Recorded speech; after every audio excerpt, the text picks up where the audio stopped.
আমি একটি স্পেশাল ঘটনা আপনাদেরকে উপহার দেওয়ার চেষ্টা করব। আশা করি সবার ভালো লাগবে।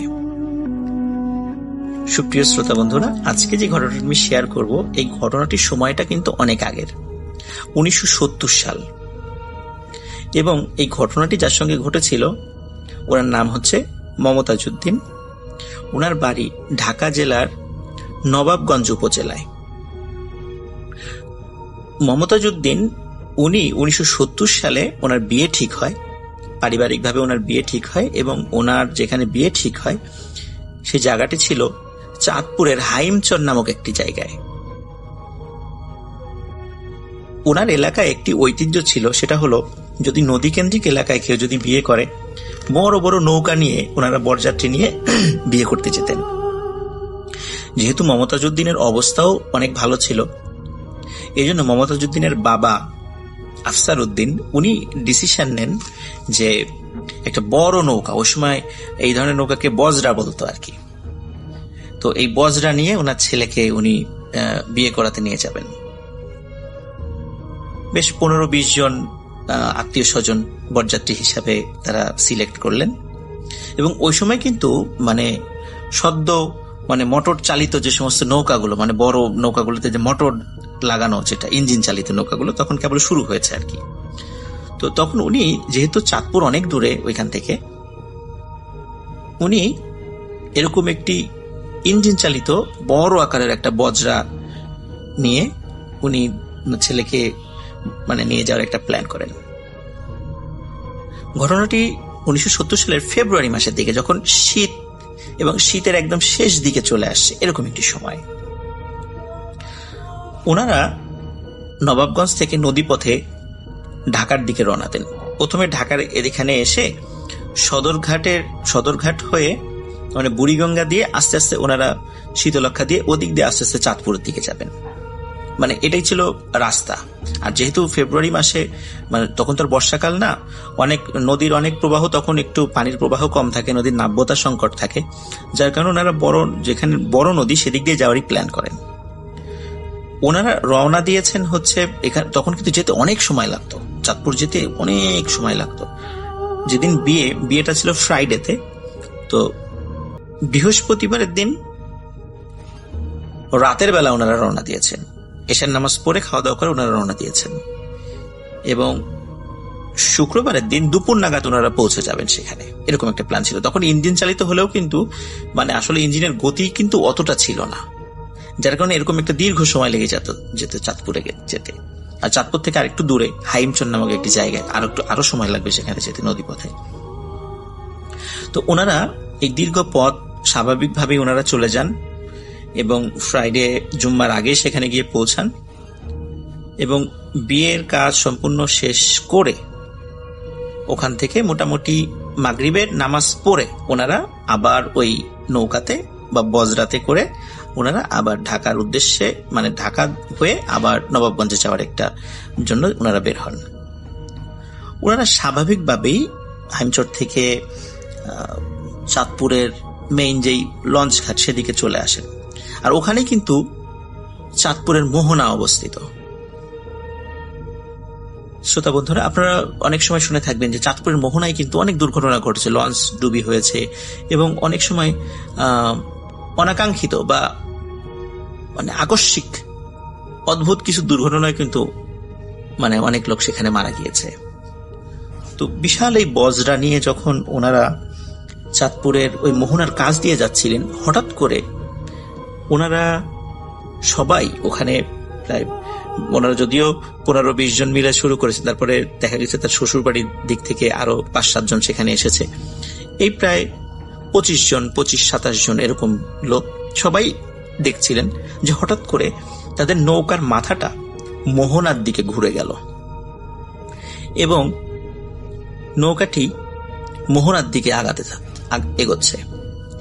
এই দৃশ্য দেখার পরে সবাই ভয় পেয়ে যান যে হঠাৎ করে আমাদের পথ তো এটা না, নৌকার মাথা তো অন্যদিকে ঘোরানো ছিল, হঠাৎ করে এখানে এইভাবে ঘুরে গেল কেন? তখন যিনি মাঝি ছিলেন, উনি অনেক চেষ্টা করছিলেন যে হালটা ঘুরিয়ে অন্যদিকে নিয়ে যেতে, কিন্তু কোনোভাবে কাজ হচ্ছিল না, নৌকা ওই মোহনার দিকেই যাচ্ছে। তখন সবাই বুঝতে পারলেন যে না, এবার একটা বড় ধরনের বিপদ হবে। তখন অনেকেই নৌকা থেকে ঝাঁপ দেওয়ার পরিকল্পনা করছিলেন যে এবার ঝাঁপ দিব।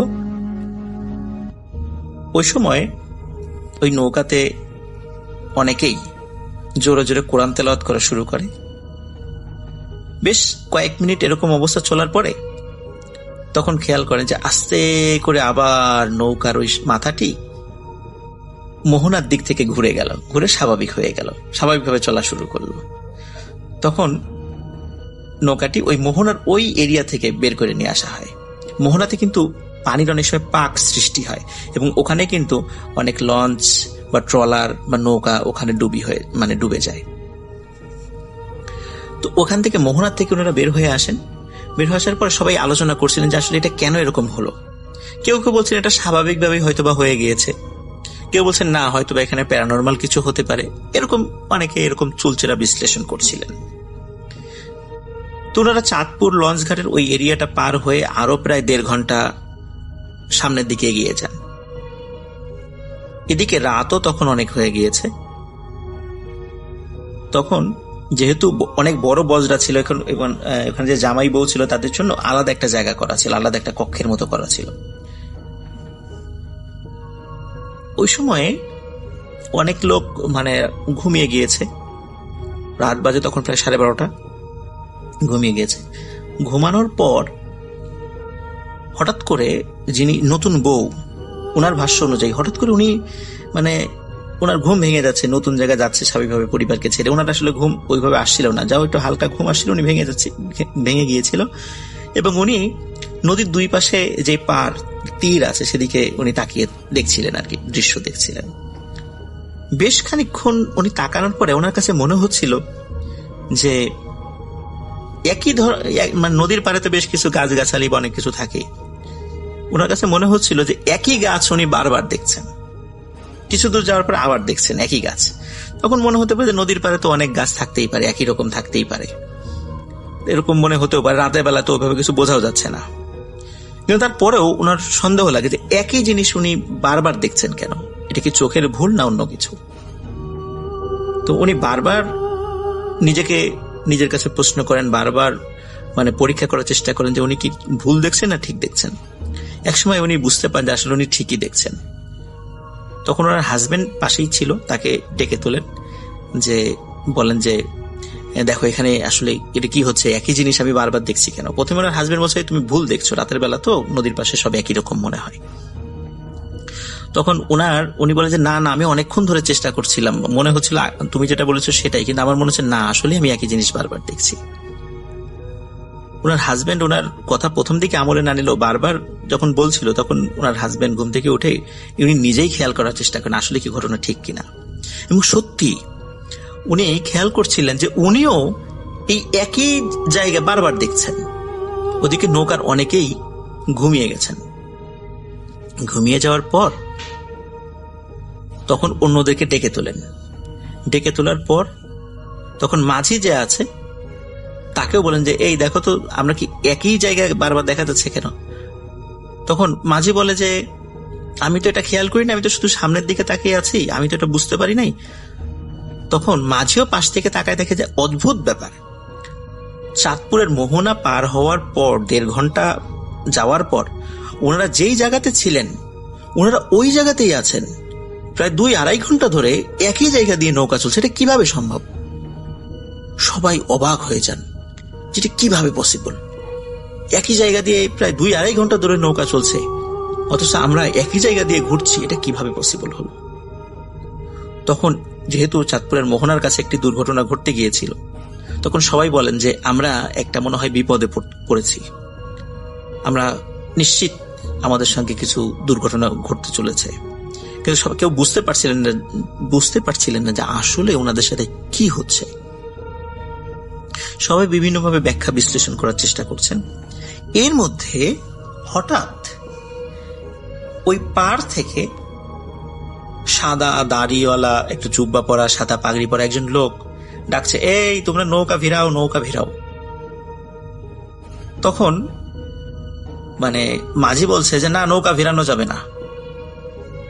তখন যিনি এই যে মোহাম্মদ আজউদ্দিন, যার বিয়ে হলো, এবং তার বাবা তখন বলে যে কেন নৌকা ভেড়ানো যাবে না কেন? বলে যে এটা বিয়ের নৌকা, অনেক সময় ডাকাত থাকে আশেপাশে, ডাকাতি হতে পারে। তখন ওনারা বলেন যে ডাকাত যদি করবেই তাহলে তো এরকম ডেকে নৌকা পারে ভিড়িয়ে নিয়ে ডাকাতি করার কথা না। ডাকাত আসলে তো সরাসরি অন্য কোনো ট্রলার বা অন্য কিছু নিয়ে আমাদেরকে অ্যাটাক করবে। নিশ্চয়ই কোনো একটা ব্যাপার রয়েছে, যেহেতু একটু আগে দুটো দুর্ঘটনার মতো বা একটা অদ্ভুত ব্যাপার ওনাদের সাথে ঘটতে গিয়েছিল। তো যার কারণে উনি চিন্তা করলেন যে আসলে এটাও কি আমাদের তৃতীয় কোনো বিপদ কিনা, এটা ওনারা চিন্তা করছিলেন। তারপরে কি মনে করে মমতাজউদ্দিন উনি বলেন, ওনার বাবাকে বলেন, বাবা নৌকাটা আসলে পারে ভিড়াও। যে আসলে উনি কি বলতে চান, মনে হচ্ছে যে উনি অন্য ধরনের কিছু বলতে চাচ্ছেন আমাদেরকে। নৌকা পারে ভিড়ানো হয় এবং কোনো কথা না বলে ওই মুরব্বি সোজা নৌকাতে উঠে বসেন। যে ভালো কি মন্দ বা কি, তার নাম কি বা কি চাচ্ছেন, কোনো কথা না বলে হন হন করে হেঁটে নৌকায় উঠে যান। নৌকায় উঠে নৌকার একদম যে মাথা সামনের দিকে, সেখানে গিয়ে দাঁড়িয়ে পড়েন। তখন মমতাজউদ্দিন কাছে গিয়ে বলেন যে মুরব্বি, আপনি আসলে কোথায় যাবেন বা আপনি কে, এখানে যে উঠলেন কোনো বিপদ কিনা? উনি কোনো উত্তর দেন না। উনি খালি জাস্ট একটা কথাই বলেন যে নৌকা চালাও, নৌকা সোজা চালাও, যেখানে যাচ্ছিলে সেখানে সেই দিকে যাওয়ার উদ্দেশ্যে নৌকা চালাও। তখন ওনার এই গম্ভীর কথা শুনে অনেকেই ডিস্টার্ব হয়। কেউ বলে যে এটাকে নামিয়ে দাও নৌকা থেকে, কিন্তু মমতাজউদ্দিন বলে যে না, উনি থাক। কেন জানি ওনার মনে হয় যে না, উনি থাক। আসলে যে কোনো এমনও তো হতে পারে যে উনি আমাদের জন্য, আল্লাহ তাআলা কোনো কল্যাণের জন্য তাকে পাঠিয়েছেন। মমতাজউদ্দিন এই চিন্তা করে। তো নৌকা সোজা চলা শুরু করে। এখন যেটা দেখা যাচ্ছে যে না, নৌকা এখন স্বাভাবিকভাবে চলছে, কোনো সমস্যা নাই। কিন্তু একটি অদ্ভুত ব্যাপার ওনারা খেয়াল করেন, সেটা হলো যে নদীতে তো বেশ ওই সময় যে ইলিশ মাছ ধরার জন্য বেশ কিছু ছোট ছোট নৌকা সেগুলো কিন্তু আছে। ওই ছোট ছোট নৌকা যখনই ওই বড় ওই বজরা যেটা দেখছিল, তখন ওই ছোট নৌকাগুলো মাছ ধরার জাল রেখে দ্রুত নৌকা বেয়ে ওই নৌকা থেকে দূরে সরে চলে যাওয়ার চেষ্টা চালাচ্ছিল। তো এটা কেন এরকম হচ্ছে, এটা আসলে ওনারা বুঝতে পারছিলেন না। তখন হঠাৎ করে ওনারা বেশ কয়েকজন খেয়াল করেন যে চাঁদের আলোতে নৌকার যে ছায়া পড়েছে এক পাশে নদীতে। তো মনে হচ্ছিল যে নৌকা, ওনারা যে অল্প কয়েকজন লোক আসছেন, যে সব মিলাই প্রায় 25 থেকে 27-28 জন লোক, এছাড়াও মনে হচ্ছে আরো দ্বিগুণ লোক নৌকায় আছে। এরকম কিছু ছায়া দেখা যাচ্ছিল ওই চাঁদের আলোতে। ওনারা মনে করেছিলেন হয়তো বা এটা নদীর যেহেতু ঢেউ হয়, ঢেউ এরকম মনে হতে পারে। তো এটা ওনারা অনেকেই চোখের ভুল বা কেউ একটু ভয় পেয়েছেন, তো এরকম কেউ হয়তো বা এটা অনেকে প্রকাশ করেনি, প্রকাশ করলে অনেকে আবার ভয় পেতে পারেন নৌকায়। কিন্তু এই দৃশ্যটা উনি দেখেছিলেন এবং নৌকাগুলো যে কেন ওই যে ছোট ছোট নৌকাগুলো ওনাদের থেকে ভয়ে দূরে সরে চলে যাচ্ছিল, এটা ওনারা বুঝতে পারছিলেন না। তবে যারা সরে চলে যাচ্ছিল তারা চিৎকার আল্লাহু আকবার, আল্লাহু আকবার বলে ওই বজরাতে দেখলেই ওনারা নৌকা সরিয়ে নিয়ে যাওয়ার চেষ্টা করছিলেন। এদিকে প্রায় ভোর হয়ে আসে, আজান দেবে এরকম একটি সময়ে হঠাৎ করে ওই মুরব্বি মমতাজউদ্দিনকে ডাকেন।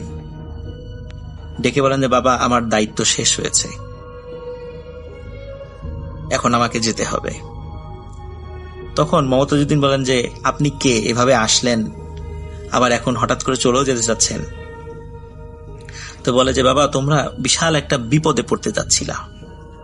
তোমাদের এই নৌকায় পিশাচের ছায়া পড়েছিল এবং তারপর অসংখ্য পিশাচ তোমাদের এই নৌকায় আক্রমণ করেছিল, কিন্তু আল্লাহ রহম করেছেন, তারা তোমাদেরকে কিছুই করতে পারেনি। একটু আগে যখন তোমরা দেখছিলে যে নৌকা, ছোট ছোট মাছ ধরা নৌকাগুলো ভয় পেয়ে তোমাদের থেকে দূরে সরে চলে যাচ্ছিল, আসলে ওরা ওই পিশাচগুলোকে দেখতে পাচ্ছিল, এই কারণে ওরা ভয়ে নৌকা নিয়ে দূরে সরে চলে যাচ্ছিল। এখন ফজরের আজান হয়ে যাবে, আমার দায়িত্ব শেষ হয়ে গেছে, আর তোমাদের কোনো ভয় নাই, তোমরা এখন নিশ্চিন্তে চলে যেতে পারবা।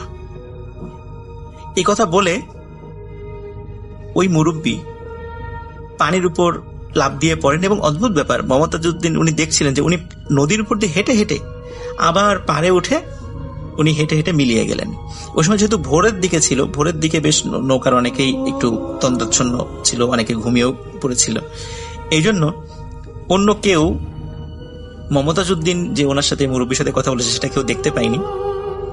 তো ওই মুরব্বী মমতাজউদ্দিনকে এই বিষয়টি বলেন এবং আরেকটি কথা বলেছিলেন, সেটা হচ্ছে যে তুমি যে সময়ে নৌকা নিয়ে দিকে আসছো এই সময়টি মানে উপযুক্ত ছিল না। এই সময়ে একদল পিশাচ এদিক দিয়ে যাচ্ছিল, হঠাৎ করে তোমাদের দিকে তাদের নজর পড়ে এবং তারপরেই তোমাদেরকে আক্রমণের জন্য তারা চেষ্টা চালাচ্ছিল, কিন্তু আল্লাহর রহমতে আমার কারণে তারা সেটা পারেনি। তো এভাবে যখন ওই মুরব্বী চলে যান, অদ্ভুতভাবে চলে যান পানির উপর দিয়ে হেঁটে হেঁটে, তখন মমতাজউদ্দিন কাউকে আর এই ঘটনা বলেননি। তখন উনি স্বাভাবিকভাবে যখন নৌকা স্বাভাবিকভাবে সদরঘাট হয়ে আবার নবাবগঞ্জের দিকে চলে আসে, তারপরে বাড়িতে ফেরার পর সবার সঙ্গে এই ঘটনাটি শেয়ার করেন এবং সবাই আল্লাহ তাআলার দরবারে শুকরিয়া আদায় করেন যে আলহামদুলিল্লাহ, আল্লাহ তাআলা বিশাল একটি বিপদের হাত থেকে আমাদেরকে বাঁচিয়েছেন। তো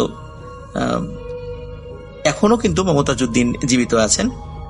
ওনার 3 ছেলে 2 মেয়ে, সেই ছেলেদেরাও অনেক বড় হয়ে গেছেন, তাদের বাচ্চা কাচ্চা অনেক বড় হয়ে গেছে এবং মমতাজউদ্দিনের যে স্ত্রী উনিও এখনো জীবিত আছেন। ওনার বাড়ি ঢাকা, আমরা যে ঢাকা মেইন শহর সেটা না, ঢাকা যে জেলা ঢাকা, সেটা ঢাকা জেলার কয়েকটি থানা রয়েছে বা উপজেলা রয়েছে, সেই উপজেলার একটি উপজেলা নবাবগঞ্জ। নবাবগঞ্জে এই ঘটনাটি এখনো মানুষের মুখে মুখে মানে প্রচলিত আছে, মমতাজউদ্দিন এখনো জীবিত আছেন। তো এটি ছিল ঘটনা।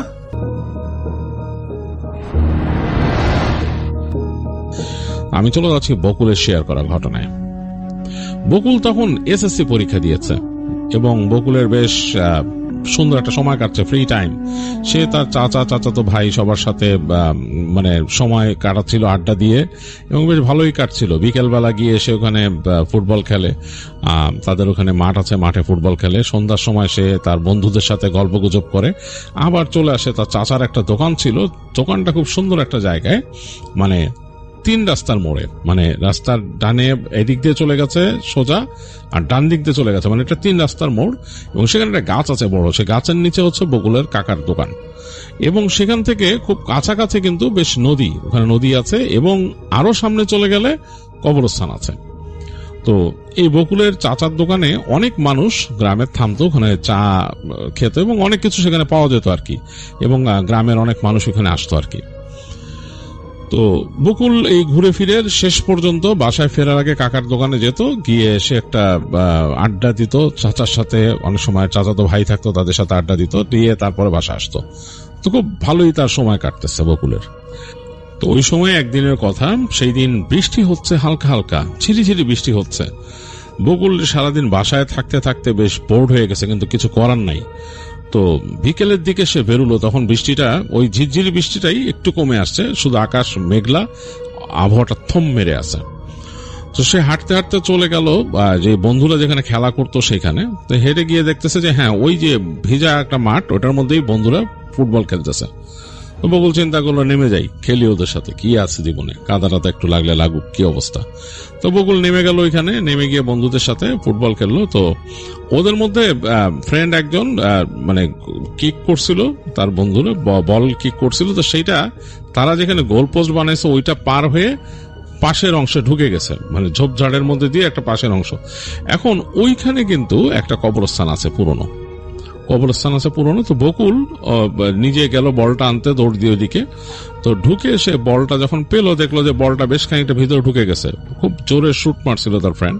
তো যে এখন ঢুকছে, তো বলটা নিতে যে সে দেখতেছে যে কবর কয়েকটা এরকম রাখা, এবং কবরগুলো দেখে তার কাছে জানি কেমন জানি ওই দিন গাটা কেমন যেন ঝিমঝিম করে উঠছে, সামথিং, মানে সেটা এক্সপ্লেইন করতে পারে না, ঝিমঝিম করছে, তার মাথার মধ্যে কেমন ঝিনঝিন লাগতেছিল। আর তার কাছে কেন জানি মনে হচ্ছিল তার দিকে কেউ তাকায় আছে ওই জায়গা দিয়ে, মানে পাশ দিয়ে বাঁশঝাড় হয়েছে, তো মনে হচ্ছে বাঁশঝাড় থেকে কেউ তাকায় আছে। আর কেমন জানি একটা মানে থুম ধরা ওয়েদার, মানে বৃষ্টি হয়ে গেছে, কেমন একটা অবস্থা। বকুল যে বলটা নিয়ে বাইরে আসে, আসার পরে তারা কিছুক্ষণ খেলে, কিন্তু বকুলের কাছে খুব একটা ভাল লাগতেছিল না। এর মধ্যে মাগরিবের আজান পড়ে যায়, সন্ধ্যা হয়েছে, তো বাসায় চলে আসবে বকুল। হেঁটে হেঁটে 2টা বন্ধুর সাথে গল্প করতে করতে রাস্তায় উঠে, রাস্তা কিন্তু অন্ধকার, যেহেতু গ্রামের রাস্তা, ওখানে ল্যাম্পপোস্ট নাই। তো বন্ধুর সাথে গল্প করে সে রওনা দেয়। তো চাচার দোকানে থামবে কিনা চিন্তা করতেছিল। তো এই গা ভিজে গেছে, একটু অস্বস্তি লাগতেছে। তো হাঁটতে হাঁটতে সে চাচার দোকানে চলে আসে। এসে দেখে তার চাচা বসে আছে। তো আসলে বলে, এই তুই আইসিস, কোথেকে আইসিস? কয় যে এরকম। তো ভিজা কেন? এই ফুটবল খেলছি, এই সেই। তুই দাঁড়া, আমার কাজ আছে ঘরে, তুই একটু থাক, দোকানে খারা, আমি আইতেছি, এই 10-15 মিনিটের মধ্যে আমি আইতেছি, থাক, তুই দেখ এখানে কেউ আসলে কিছু দিস। তো বকুলকে তিনি বসায় দেন দোকানের মধ্যে। বকুল ভিজা, কোনো মতে গামছা দিয়ে গা, ওখানে একটা গামছা ছিল, গামছা দিয়ে গা মুছে দোকানের মধ্যে ওইখানে সে বসে ক্যাশের ভিতরে। অস্বস্তি লাগতেছে, দোকানে কেউ নাই, একাই সে। তো সে নিজেই ওখানে চা হচ্ছিল, চা ঢেলে নিজে বানায়, নিজে খাইলো। তো চাচা মাঝে মাঝে তাকে এরকম রাখতো আর কি, মানে কোনো দরকার পড়লে, নিজেদের পারিবারিক দোকানই তো, বলতো যে দেখতে। বকুল ওই চা খাচ্ছে আর বসে আছে একলা একলা, কোনো কিছু করার নাই। তো দেখতেছে বাইরে, তো বৃষ্টি আবার ছিটছিট পড়া শুরু করছে বাইরে, আবার ঝিরিঝিরি বৃষ্টি পড়া শুরু করছে। তো চিন্তা করলো যাবে কেমনে বাসায়। বাসায় যেতে গেলে চাচার দোকানের ওই যে ছাতি আছে, ছাতি নিয়ে যাবে এই চিন্তা করতেছে। এই চিন্তা করতে করতেই ধূপ করে ইলেকট্রিসিটি চলে গেল। চারিদিক অন্ধকার, এমনি তো অন্ধকার, আরো অন্ধকার হয়ে গেল, মানে একেবারে, মানে তার দোকানটাই অন্ধকার হয়ে গেছে। আর সামনে তো মানে বিশাল অবস্থা। তো সে চার্জ লাইট ছিল, চার্জ লাইটটা জ্বালায় বসে আছে। তো খানিকক্ষণ পর বকুল দেখতেছে যে কেউ যাওয়া আসা করতেছে না ওদিক দিয়ে, মানে পুরা রাস্তা কিন্তু খালি। অনেক সময় ওই দিক দিয়ে দেখা যাচ্ছে ওই যে যায়, ব্যাটারি চালিত গাড়ি যায়, কিছু যাচ্ছে না। তো বসে আছে, হঠাৎ দেখতেছে ওখান থেকে মনে হচ্ছে যে একটা মানে ইসের মতো আসতেছে, কয়েকজন মানুষ একসাথে, মানে অনেকটা মিছিল করে আসে যে সেরকম কয়েকজন মানুষ। তো বকুল এখান থেকে খেয়াল করে দেখার চেষ্টা করতেছে যে কারা আসতেছে। তো তার দোকানের সামনে যে যখন যাচ্ছে, সে দেখতেছে একটা খাটিয়া। তো মানে যেমন মানুষ যেমনই নিয়ে যায়, মৃত মানুষের বডি নিয়ে যায়, সেরকম একটা খাটিয়াতে করে নিয়ে যাচ্ছে, এবং একটা কড়া ঘ্রাণ আসছে কেমন জানি আতরের মতো।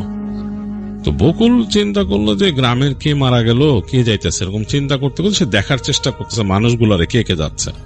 তো এই সময় তার যে চার্জ লাইটটা ছিল সেটা কেমন জানি মনে হলো যে একটু ডিম হয়ে যায়, মানে পেট পেট করে নিভে গেল চার্জ লাইটটা, অন্ধকার হয়ে গেল দোকানের ভিতরে। শুধু তার যে ওখানে কেটলির পাশে যে রাখা আছে ওখান থেকে ধোঁয়া উঠতেছে, এতটুকু বোঝা যাচ্ছে। আর না মানে কোনো কিছু বোঝার উপায় নেই। তার যে কেরোসিনের যে স্টোভটা, ওইটা মনে হালকা ভাবে জ্বলতেছিল এইটার গরম রাখার জন্য, কেটলিটাকে গরম রাখার জন্য, এতটুকুই বোঝা যাচ্ছে। আর অন্ধকার। সে ওই যে মিছিলটার দিকে দেখার চেষ্টা করলো যে খাটিয়ে নিয়ে যারা যাচ্ছে, কাউকে সে চিনতে পারছে, কিন্তু বেশ একটু লম্বা লম্বা মন হইতেছে মানুষগুলারে। এবং হেঁটে তারা ঢুকলো কি তার ডান দিক দিয়ে, ওই যে সে যে খেলার মাঠ থেকে আসছে ওই দিকে গেল। তো মনে হইতেছে যে ওই খেলার মাঠের কাছে যে কবরস্থানটা ওইখানেই যাচ্ছে। তো বকুলের কেমন যেন একটু অস্বস্তি লাগা শুরু করলো, মানে মানুষগুলো দেখে, লম্বা লম্বা মানুষ, মানে সাধারণ মানুষের মতো লাগতেছে না দেখে, বেশি উঁচা। তো চিন্তা করলো এই পাগড়ি টাগড়ি পড়ছে দেখে মনে হইতেছে বকুলের কাছে মনে হলো। তো মানুষগুলা পার হয়ে গেল, হ্যাঁ, ওই খাটিয়ে নিয়ে সামনে চলে গেল। তো বকুল দেখতেছে আর কেউ নাই। একটু পরে সে দেখলো কোত্থেকে যেন ভোজবাজির মতো একটা লোক এসে তার দোকানের সামনে দাঁড়াইলো। এখন লোকটাকে যে দেখতেছে সাদা রঙের একটা কাপড় পরা, সাদা রঙের কাপড় প্যাচ দিয়ে কেমনে করে জানি পড়ছে, আর কোনো কাপড় মনে হয় শরীরের মধ্যে নাই, সাদা রঙের কাপড়টাকে প্যাচ দিয়ে পড়ছে। এবং লোকটার মাথায় লম্বা লম্বা চুলটা মানে বোঝা যাচ্ছে না এটা কি পুরুষ না নারী, কেমন জানি মানে মানে ঠিক ডিফাইন করার মতো না। আর বকুলকে বলল যে দে, কাইতন দে, চুন দে, সুই দে। এখন বকুল থতমত খেয়ে গেছে, তার কণ্ঠটাও কেমন জানি। তো বকুল মানে বোঝার চেষ্টা করতেছে কোথায় কি আছে। তো সে জানে যে তার কাকা কাইতন বিক্রি করে, কাইতন মানে কালো সুতা, এটাও যে তাদের ক্যাশ বাক্সের নিচে থাকতো। তো সে কিছু না বুঝেই সে আস্তে করে তার ওই ক্যাশ বাক্সের নিচে ওখানে হাত দিয়েছে, দেখলো যে এরকম হ্যাঁ একটা কাগজের মোটা ইসের সাথে কাইতন পেঁচানো, এরকম মোটা রোল। তো সে জিজ্ঞেস করতেছে কত দূর লাগবো, ওই লোকটা জিজ্ঞেস করতেছে কত দূর লাগবো। লোকটা বলছে দে দে। তো তিনি বলছে কত দূর লাগবো, দে 3 গজ দে। তো সে বকুল টেনে টেনে ওই, এবং কণ্ঠটা অন্যরকম, যে চাচ্ছে তার কণ্ঠটাই কেমন জানি পুরুষালীও না নারীর মতো না। তো সে বকুল টেনে টেনে ওরকম 3 গজের মতো, মানে সে একটা হিসাব আছে তাদের ওখানে, বের করে সে কাটছে কাইতন। তারপর সুই দে। তো সে তাকায় দেখলো যে ওই কাইতনের পাশে এই সুইয়েরই রাখা। তো ওখান থেকে বের করে সে সুইও দিছে তাকে, আর চুন দে। তো তখন ওই সামনে পানের যে চুন সেটাও সে এরকমই করে, কিন্তু সে দেখতেছে যে পানের যেইটা তার চাচা কিন্তু দিয়ে রাখছে, কাপড় দিয়ে ভিজে একটা গামছার মতো যে ঢেকে দিচ্ছে পুরো জিনিসটা, সেটা সরায়, মানে দ্যাটস মিন লাইক ক্লোজ হয়ে গেলে যেটা হয়, যেটা বিক্রি হয় না, সে ওখান থেকে বের করে চুন দিল।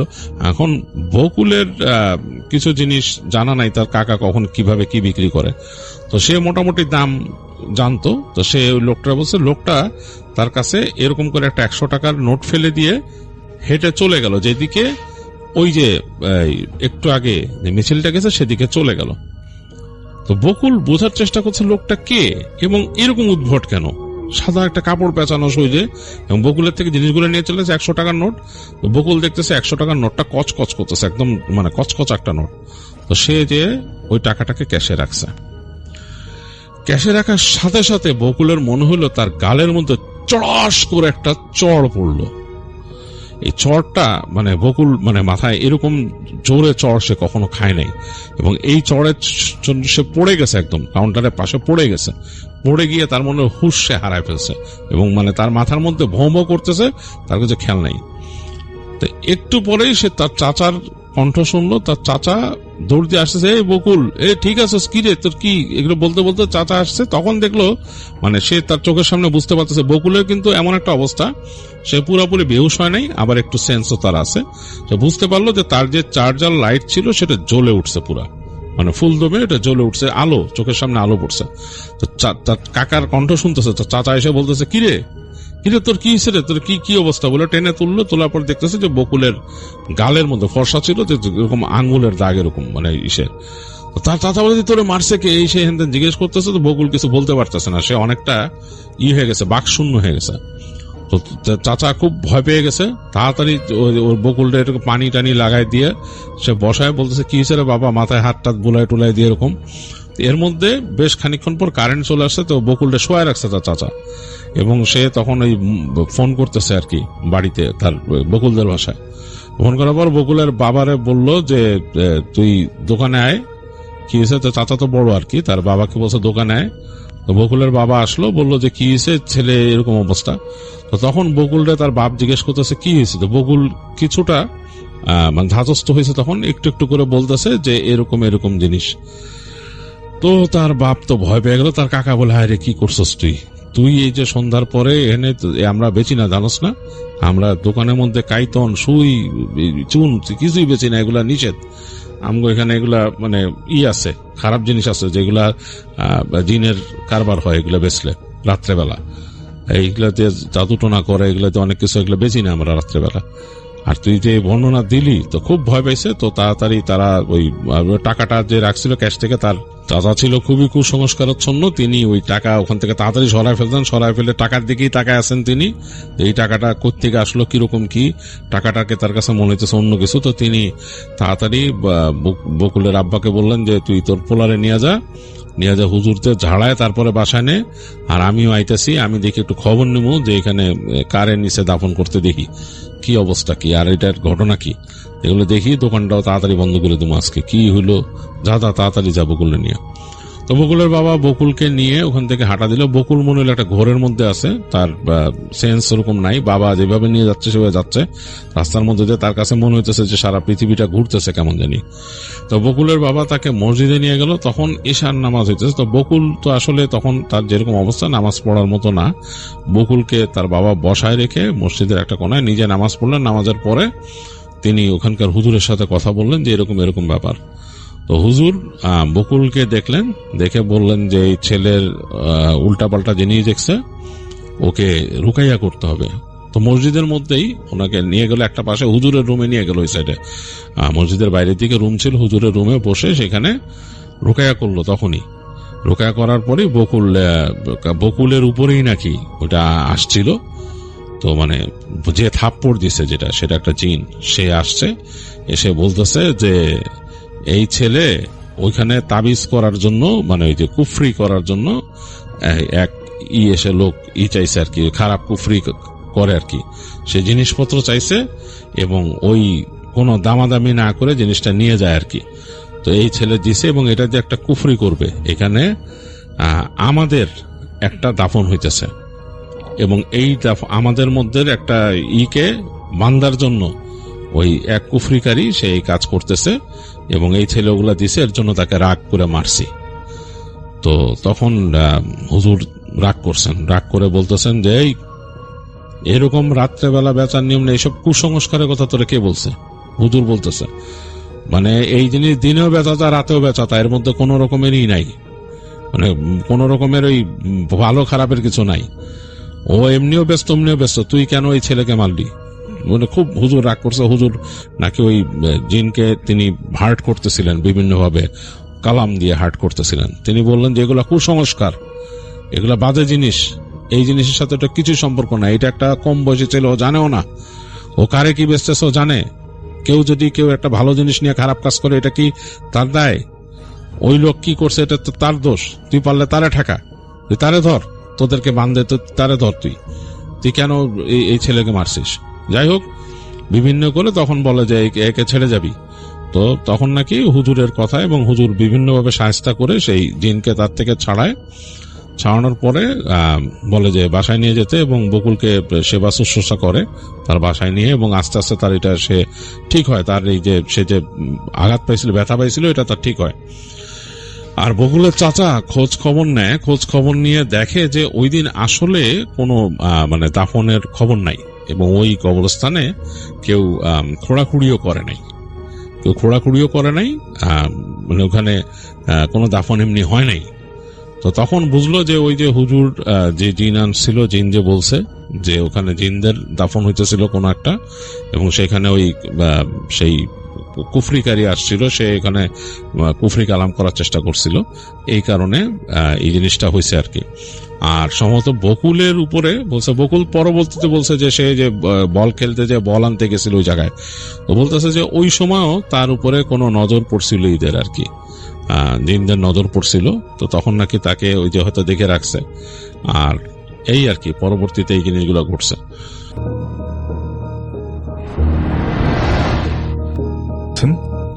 আমার নাম সুরাইয়া আক্তার, আমি ঠাকুরগাঁও জেলার একটা গ্রাম থেকে বলছি। আমি ভূত নাইট নিয়মিত শুনি। ভূত নাইট প্রোগ্রামটা আমার খুবই প্রিয় একটা প্রোগ্রাম, তাই ভাবলাম নিজের জীবনের ঘটনাটাও ভূত নাইটে শেয়ার করি। ঘটনাটি যদি ভালো লাগে তাহলে পড়ে শোনাবেন। আমি দেরি না করে সরাসরি ঘটনায় চলে যাই। ঘটনাটি 2015 সালে। আমি তখন 10ম শ্রেণীতে পড়তাম। 3 দিন পরে টেস্ট পরীক্ষা, তাই পড়াশোনার অনেক চাপ। তখন হালকা শীতের শুরু। প্রথমে ইংলিশ পরীক্ষা ছিল, তাই পরীক্ষার আগের দিন রাত জেগে পড়ার সিদ্ধান্ত নেই। সময়ও চলে আসলো। আমি রাত 8টার দিকে পড়তে বসলাম এবং রাত 1টা পর্যন্ত পড়ার উদ্দেশ্যে পড়া শুরু করলাম। পড়তে পড়তে রাত 12টা বেজে গেল। ভাবলাম একটু বিশ্রাম নিয়ে আবারও পড়তে শুরু করব। আমি তখন বিছানায় গিয়ে একটু শুয়ে পড়লাম এবং কালকে পরীক্ষা কিভাবে দিব, কিভাবে লিখব, কিভাবে প্রশ্নের উত্তরগুলো সাজাবো, এইসব চিন্তা ভাবনা করছিলাম। হঠাৎ একটা আওয়াজ শুনে আমি এক লাফ দিয়ে বিছানা থেকে উঠে পড়ি। মনে হলো কেউ আমার নাম ধরে অনেক জোরে একটা ডাক দিল। আমি তখন খুব অবাক হয়ে যাই, কারণ এত রাতে আবার কে ডাক দিতে যাবে। প্রথমে মনের ভুল ভেবে আমি বিষয়টাকে উড়িয়ে নিলাম। দ্বিতীয়বার আবারও কেউ যেন আমার নাম ধরে অনেক জোরে একটা ডাক দিল। এবার আমি কণ্ঠটাও চিনে ফেললাম। কণ্ঠটা ছিল আমার ছোট চাচির। ছোট চাচির বাড়ি ছিল আমাদের বাড়ির দক্ষিণ দিকে, হেঁটে গেলে 2 মিনিটও লাগবে না। চাচির ডাক শুনে আমি সাথে সাথে বাইরে বের হলাম। বাইরে গিয়ে দেখি আমার ছোট চাচি কিছুটা সামনে দাঁড়িয়ে আছে এবং আমাকে হাত ইশারা করে ডাকছে। আমি তখন চাচির কাছে গিয়ে বললাম, কি হলো চাচি, এত রাতে কি দরকার? চাচি বলল, আমার সাথে এক জায়গায় যাবি? একটা ছোট কাজ করেই চলে আসব। আমি একা একা যেতে পারছি না, তাই তোকে ডাকতে আসলাম। আমি চাচিকে বললাম, না চাচি, আমার সকালে পরীক্ষা আছে, এখন আমি ঘুমাবো। আমি চাচিকে সরাসরি না বলে দিলাম, কিন্তু চাচি আমাকে অনেক অনুরোধ করতে করতে আমি তাকে আর না বলতে পারিনি। চাচিকে বললাম, কতক্ষণ সময় লাগবে আপনার কাজ শেষ হতে? চাচি বলল, 20 মিনিটেই কাজ শেষ হবে। আমি তখন চাচির সাথে যাচ্ছি। একটা মাঠ পার হয়ে তারপর ওই জায়গায় যেতে হবে। হাঁটতে হাঁটতে ওই মাঠের কাছে চলে আসি। আমি আর চাচি মাঠের মাঝখান দিয়ে হেঁটে যাচ্ছি। হঠাৎ আমার চোখ গেল চাচির পায়ের দিকে। আবছা চাঁদের আলোয় যা দেখলাম সেটা দেখে আমার মনে হয়েছিল চাচির পায়ের দিকে তাকানোটা চোখ না পড়লে আমার ভালো হতো। দেখলাম চাচির দুটো পাই উল্টো, অর্থাৎ তিনি হাঁটছেন ঠিকই, কিন্তু তার পা দুটি ছিল উল্টো, মানে পেছনের গোড়ালি ছিল সামনে এবং পায়ের আঙুলগুলো ছিল পেছনে। এই ভয়ানক দৃশ্য দেখে আমার পুরো শরীর যেন কেঁপে উঠল। আমি তখন কি করব কিছুই বুঝতে পারছিলাম না। ভাবলাম পেছনে একটা দৌড় দিব, কিন্তু তখনই আমার দাদির কথা মনে পড়ে গেল। দাদি আমাকে বলেছিল এরকম কোনো ভয়ানক পরিস্থিতিতে পড়লে ঘাবড়ে না গিয়ে নিজের সাহস ধরে রাখতে হবে। দাদি বলেছিলেন এমন মুহূর্তে আয়াতুল কুরসি পাঠ করে নিজের শরীর বন্ধ করে নিতে হবে, যাতে ওই অশরীরই কোনো ক্ষতি করতে না পারে। আমি তখন সাথে সাথে আয়াতুল কুরসি পাঠ করা শুরু করি। এমন সময় হঠাৎ আমার চাচি রূপী ওই অশরীরই আমাকে বলল, এটা পড়া বন্ধ কর, না হলে আমি তোকে শেষ করে ফেলবো, তুই আর বাঁচবি না। হঠাৎ দেখলাম ওই অশরীরই একটা বিকট রূপ ধারণ করল। দেখলাম অশরীরীটা একটা কুৎসিত ভয়ঙ্কর চেহারা, অনেক বড় বড় দুটো দাঁত, চোখ দুটি ছিল অনেক বড়। এবং এই অবস্থা দেখে আমি আর এক মুহূর্ত দেরি না করে পেছন দিকে বাড়ির দিকে এক দৌড় দিলাম এবং পেছন থেকে শুনলাম ওই অশরীরী আমাকে বলল, আজ তুই বেঁচেই গেলি। যদি তোকে মাঠের শেষ মাথায় ওই পুকুরের কাছে নিয়ে যেতে পারতাম, তাহলে তুই ওই পুকুরেই তোকে উল্টো করে পুঁতে রাখতাম। আমি তখন পেছনে না তাকিয়ে এক দৌড় দিয়ে বাড়িতে এসে এক চিৎকার দিয়ে মাটিতে পড়ে যাই। প্রায় 2 ঘন্টা পরে আমার জ্ঞান ফেরে। চোখ খুলে দেখেই পরিবারের সবাই আমার পাশে দাঁড়িয়ে আছে, এমনকি আমার ওই ছোট চাচিও আমার পাশেই দাঁড়িয়েছিল। তাকে দেখে আমি আরো ভয় পেয়ে যাই। আমি তখন চাচিকে বলি, চাচি আপনি তো আমাকে রাত 12টার দিকে ডেকে নিয়ে গেলেন, কিন্তু আপনাকে তো আমি অনেক ভয়ানক রূপে দেখেছিলাম। তখন চাচি বলল, কি বলিস, আমি তো ঘুমাচ্ছিলাম, আমি কেন তোকে ডাক দিতে যাব? চাচির এই কথা শুনে আমি খুব ভয় পেয়ে যাই। এরপর সবাই আমার কাছে ঘটনা জানতে চাইল। আমি তখন পুরো ঘটনা পরিবারের সবাইকে খুলে বলি। সবাই তখন খুব অবাক হয়ে যায় এবং বেশ ভয়ও পায়। সকালে একজন কবিরাজকে খবর দেয়া হয়। কবিরাজ বাড়িতে এসে আমার কাছে ঘটনা জানতে চাইল। আমি তাকেও সবকিছু খুলে বলি। কবিরাজ বলল, এটা একটা শয়তান জিন আমার ক্ষতি করতে চেয়েছিল, কিন্তু কোনো ক্ষতি করতে পারেনি। কিন্তু কেন ক্ষতি করতে চেয়েছিল এটার কোনো ব্যাখ্যা কবিরাজ দিতে পারেননি। এরপর কবিরাজ আমাকে একটা তাবিজ এবং ঝাড়ফুঁক দিয়ে দেন। তারপর থেকে আল্লাহর রহমতে আর কোনো সমস্যা হয়নি। কিন্তু এই ঘটনা আমার জন্য কতটা ভয়ঙ্কর ছিল সেটা এখনো আমি উপলব্ধি করতে পারি। তো ভাইয়া, এটাই ছিল আমার জীবনের একটা বিভীষিকাময় ঘটনা।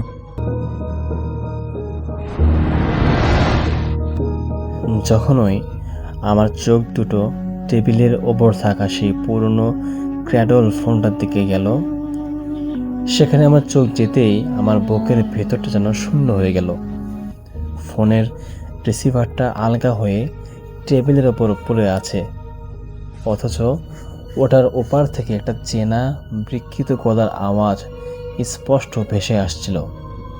আর তখনই সিকিউরিটি রুমের ভেতরের সকল মনিটর একসাথে ঝিলমিল করে বন্ধ হয়ে গেল।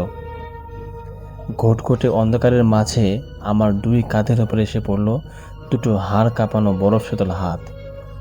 সে হাতের চামড়া ভেজা এবং পচা, আর নখগুলো তীরের মতো আমার পিঠের মাংসে গেঁথে যাচ্ছিল। একটা তীব্র নর্দমার পচা গন্ধ আমার ফুসফুস অবশ করে দিচ্ছিল। তখনই আমার কানের একদম কাছে এসে একটা ভেজা চেরা গলায় কেউ ফিসফিসিয়ে বলল, রুম নাম্বার 404 থেকে ইন্টারকমটা তো আমি করেছিলাম সাব্বির, কিন্তু তুই তো জানতিস না ঠিক 3 বছর আগে এই রাতে ওই খালি রুমের বাথটারের ভেতর থেকে হাত কেটে আমি সেখানেই মরে পড়েছিলাম। এই ঘটনা ঘটেছিল 2025 সালের অক্টোবর মাসের এক কুয়াশাচ্ছন্ন রাতে। আমার নাম সাব্বির রহমান। আমি ঢাকার উত্তরা একটি বেশ পুরনো এবং নামকরা আবাসিক হোস্টেলের নাইট শিফটে সিকিউরিটি ইনচার্জ এবং সিসিটিভি অপারেটর হিসেবে চাকরি করতাম।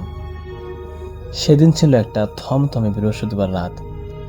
তখন আনুমানিক 2:15। হোটেলের 4 তলাটা সাধারণ ফাঁকা থাকে। বিশেষ করে 404 নম্বর রুমটা গত কয়েক বছর ধরেই ল্যান্ডলর্ড বন্ধ করে রেখেছিলেন। যে মেইনটেইনান্সের অজুহাতে ওখানে কোনো বর্ডার দেওয়া হতো না। পুরো হোটেল তখন নিঝুম, শুধু বাইরে হালকা ঝিরিঝিরি বৃষ্টির শব্দ আর এসির মৃদু গঞ্জন, এছাড়া আর কোনো আওয়াজ ছিল না।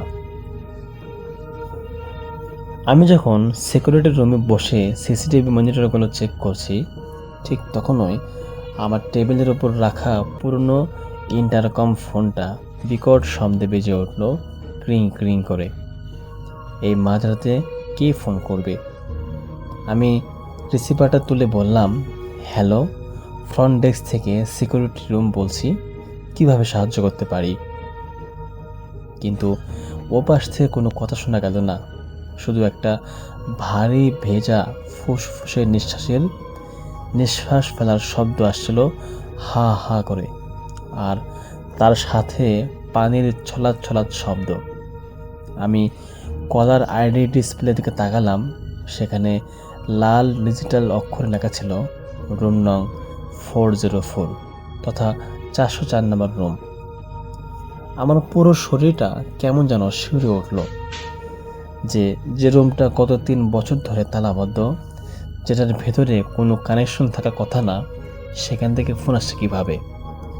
আমি ভাবলাম হয়তো লাইনের কোনো যান্ত্রিক গোলযোগ। আমি রিসিভারটা রেখে দিলাম, কিন্তু রিসিভারটা রাখার ঠিক 2 সেকেন্ডের মাথায় ফোনটা আবারও বেজে উঠল। এবার আমি রিসিভার তুলতেই ওপার থেকে একটা চেরা খসখসে মেয়েলি কণ্ঠ ফিসফিসিয়ে বলল, খুব ঠান্ডা লাগছে, বাথ টাবের পানিটা বড্ড ঠান্ডা, একটু উপরে আসবে? এমনটা শোনার পরে ভয়ে আমার গায়ের লোম খাড়া হয়ে গেল। আমি সঙ্গে সঙ্গে ফোনটা কেটে দিয়ে রিসিভারটা টেবিলের উপর নামিয়ে দেখলাম যাতে আর রিং না হয়। হুট করে খেয়াল করলাম সিকিউরিটি রুমের ভেতরে তাপমাত্রা যেন এক পলকেই মাইনাসে নেমে গেছে, আর মুখ দিয়ে ঠান্ডার ধোঁয়া বের হচ্ছিল, আর হাতের আঙ্গুলগুলো অবশ্যই আসছিল। ঠিক তখনই আমার চোখের সামনে যা ঘটল, সেই ভয়াবহ ঘটনা, যা আমি দেখার জন্য মোটেও প্রস্তুত ছিলাম না, এবং তা আমি গল্পের শুরুতেই উল্লেখ করেছিলাম।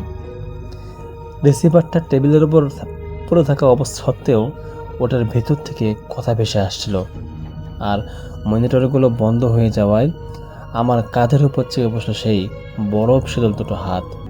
নখগুলো আমার পিঠের চামড়া ভেদ করে ভেতরে ঢুকে যাচ্ছিল। অন্ধকারের মধ্যে আমার কানের কাছে সেই চেরা গলাটা আবারও ফিসফিসিয়ে উঠল। ঠিক 3 বছর আগে এই রাতেই ওই খালি রুমের বাথটাবের ভেতর হাত কেটে আমি পড়েছিলাম। এই কথা শোনার পর ভয়ে আমার মুখ দিয়ে কোনো চিৎকার বের হচ্ছিল না। আমার মনে হচ্ছিল অদৃশ্য কোনো এক শক্তি আমার বুকটা চেপে ধরেছে, আমার দমও আটকে আসছিল। মৃত্যুর ঠিক আগ মুহূর্তে আমি আমার সমস্ত মানসিক শক্তি এক করে মনে মনে জোর গলায় আল্লাহু আকবার বলে চিৎকার করতে লাগলাম। তো আল্লাহর নামটা মনে মনে শেষ করার সঙ্গে সঙ্গেই পিছনের সেই বরফ শীতল হাতের খামচে ধরা বাঁধনটা এক ঝটকায় আলগা হয়ে গেল। একটা তীক্ষ্ণ অমানসিক কান ফাটানো চিৎকার, সে চিৎকারে পুরো সিকিউরিটি রুমের কাছে জানালাগুলো কেঁপে উঠল, আর 1 সেকেন্ডের মধ্যে ঘরের লাইটগুলো আর মনিটরগুলো আবারও চলে উঠল ঠিকঠাকভাবে। আমি ছিটকে মেঝেতে পড়ে গেলাম। তাকিয়ে দেখলাম ইন্টারকমের রিসিভারটা ওভাবেই পড়ে আছে, কিন্তু ওটার স্পিকারের চারপাশ দিয়ে কুচকুচে কালো রক্ত চুয়ে চুয়ে টেবিলের উপর পড়ছে। আমি আর এক মুহূর্ত দাঁড়িয়ে না থেকে ওভাবে দৌড়ে হোটেলের মেন লবিতে চলে আসি, এবং সকাল হওয়া অবধি আমি সেখানেই সোফায় বসে কাঁপছিলাম। পরদিন সকালে যখন আমি হোটেলের ম্যানেজারকে ওখানকার সিসিটিভি ফুটেজ আর ইন্টারকমের কল রেকর্ড চেক করতে বলি, তিনি রেকর্ড দেখে পুরোপুরিভাবে ফ্যাকাশা হয়ে যান। কেননা কল লগে পরিষ্কার লেখা ছিল রাত 2:15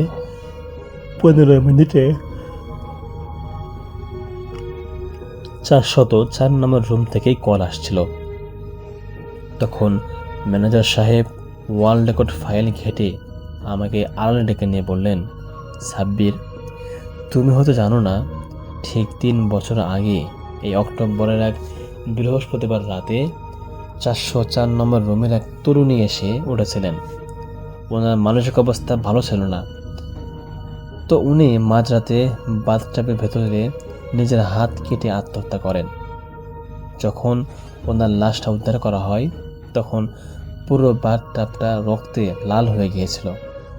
আজ ওনার মৃত্যুর ঠিক 3 বছর পূর্ণ হয়েছে। তো এমন কথা শোনার পরে আমি এখন আর ওখানে কাজ করি না। আজ প্রায় 1 বছর হয়ে গেছে আমি ওই হোটেলের চাকরি ছেড়ে দিয়েছি। কিন্তু আজও যখন রাতের বেলা আমি কোথাও থেকে কোনো পুরনো ল্যান্ডলাইনে ফোনের রিংটং শব্দ শুনি, আমার বুকের ভেতরটা কেঁপে ওঠে। মনে হয় এই বুঝি ফোনের ওপার থেকে সেই বরফ শীতল ভেজা গলাটা আবারও আমার নাম ধরে ডাকবে এবং বলবে, আসো, এবার তোমাকে আমি আমার সঙ্গে নিয়ে যেয়েই ছাড়বো। এই ছিল ভাই আজকের ঘটনা। আশা করছি আপনাদের ভালো লাগবে। আজকের মতো এখানেই গুড নাইট, আল্লাহ হাফেজ।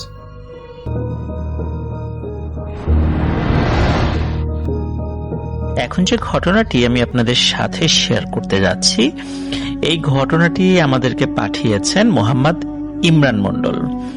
ওনার বাড়ি রাজবাড়ী জেলার খানগঞ্জ ইউনিয়নের হাটবাড়িয়া গ্রামে। উনি যে ঘটনাটি মূলত আমাদের সাথে শেয়ার করেছেন, এই ঘটনাটির সময়কাল 1950 কি 60 সালের মধ্যে হবে। আর ঘটনাটা ওনার দাদার সাথে ঘটেছিল। আর তিনি অনেক বড় একজন কবিরাজ ছিলেন। আর এই ঘটনাগুলো, শুধু ঘটনাটি বলবো না, বেশ কিছু ছোট ছোট ঘটনা মিলে পুরো ঘটনাটা। আর এই ঘটনাটি উনি শুনেছিলেন ওনার দাদির কাছ থেকে এবং ওনার আব্বুর কাছ থেকে তো শুনেছেনই। আর এই যে ওনার দাদির দাদা, উনি একজন কবিরাজ ছিলেন এবং বলা চলে উনি একজন দুষ্টু প্রকৃতির কবিরাজ ছিলেন। তিনি মানুষকে ভয় ভীতিতে রাখতে খুবই পছন্দ করতেন। ওনার উপরে গ্রামে যেন কেউ কথা না বলতে পারে, সবাই যেন তাকে সমীহ করে চলে, ভয় করে। এই জন্য উনি বিভিন্ন ধরনের তন্ত্র মন্ত্রের আশ্রয় নিয়ে মানুষদেরকে খুব নাজেহাল করে খুব আনন্দ পেতেন বলা চলে। ওনার নাম শফিউল্লাহ কবিরাজ নামে তিনি পরিচিত ছিলেন। আর ওনার বাড়ি ছিল এখন এই ইমরান মণ্ডলদের যেই বাড়িটা বর্তমানে, সেখান থেকে 2 মিনিটের দূরত্ব পায়ে হেঁটে, মানে এখনকার অবস্থানে। যদিও সেখানে ওই কবিরাজের বর্তমানে তার বংশধররা সেখানে রয়েছেন আর কি। তো ওই সময় যেই ব্যাপারটা ঘটে সেটা হলো, এই শফিউল্লাহ কবিরাজ উনি একটা প্রফেশনের সঙ্গে যুক্ত ছিলেন অল্প কিছুদিন। আগেকার দিনে বা এখনো আমরা যদি এটা এখন খুব কম দেখি, সেটা হলো দেখি যে অনেক শূকর, এই শূকর নিয়ে বিভিন্ন জায়গায় চড়িয়ে বেড়াচ্ছে 3-4 জন লোক। ছোটবেলায় এগুলো অনেক দেখেছি, এখনো দেখা যায় তবে কম। তো এরকম শূকর চারণা একটা দলের সাথে তিনি ভিড়ে যান। প্রায় 4 বছর তিনি বিভিন্ন জায়গায় ঘুরে ঘুরে ওই শূকর চড়াতেন। 4 বছর পর তিনি যখন বাড়িতে ফিরলেন, তো লোকজন তো তাকে দেখেছে বিভিন্ন সময় শূকর চড়ানো, কারণ ওই গ্রামের লোকজন বিভিন্ন জায়গায় গিয়েছে, দেখেছে ওই শফিউল্লাহ ওই শূকর চড়ানো দলের সাথে আছে। তারা তার সাথে কথাও বলেছে, গ্রামে এসে বলেছে যে শফিউল্লাহ তো এখন শূকর চড়ায়। তো 4 বছর পরে উনি বাড়িতে ফেরত আসার পর গ্রামের লোকজন তারা বিভিন্ন ভাবে কিন্তু মানে তাকে অ্যাভয়েড করে চলে, যেহেতু সে শূকর চড়ানো দলের সাথে ছিল। গ্রামের সামাজিকতা রক্ষা করাটা অনেক কঠিন, এটাও সত্য। কারণ ছোট থেকে ছোট বিষয়ই গ্রামের লোকজন সালিশ বিচার করে অনেকেই একঘরে করে দেয় বলে আমরা বিভিন্ন সময় শুনেছি। যেই প্রচলনটা এখনো আছে, তবে এখন অনেকটা কমে গেছে আর কি। তো যদি কাউকে একঘরে করে দেয়া হতো তখন কেউ তার সাথে কথা বলতো না, কোনো লেনদেন করতো না, তার কাছে কোনো খাবার দাবার বিক্রি করতো না, এরকম হতো। তো যাই হোক, এই শফিউল্লাহর সাথে অনেকটা ওইরকমই হয়েছিল। একঘরে করার ব্যাপারটা ওইরকম না, কিন্তু তাকে অনেকেই এড়িয়ে চলতো। আর এই কারণে গ্রামের মানুষের উপর তার কিন্তু বেশ ক্ষোভ সৃষ্টি হয়। উনি এই শূকর চড়ানোর এই সময়ে কোনো না কোনো ভাবে কারো কাছ থেকে ব্ল্যাক ম্যাজিক শিখেছিলেন। বিভিন্ন ধরনের তন্ত্রে মন্ত্রে তিনি দীক্ষা অর্জন করেছিলেন। তো গ্রামের লোকজন যখন তাকে অ্যাভয়েড করা শুরু করলো, হেয় প্রতিপন্ন করা শুরু করলো, তিনিও চিন্তা করলেন এদেরকে শিক্ষা না দিতে পারলে হবে না।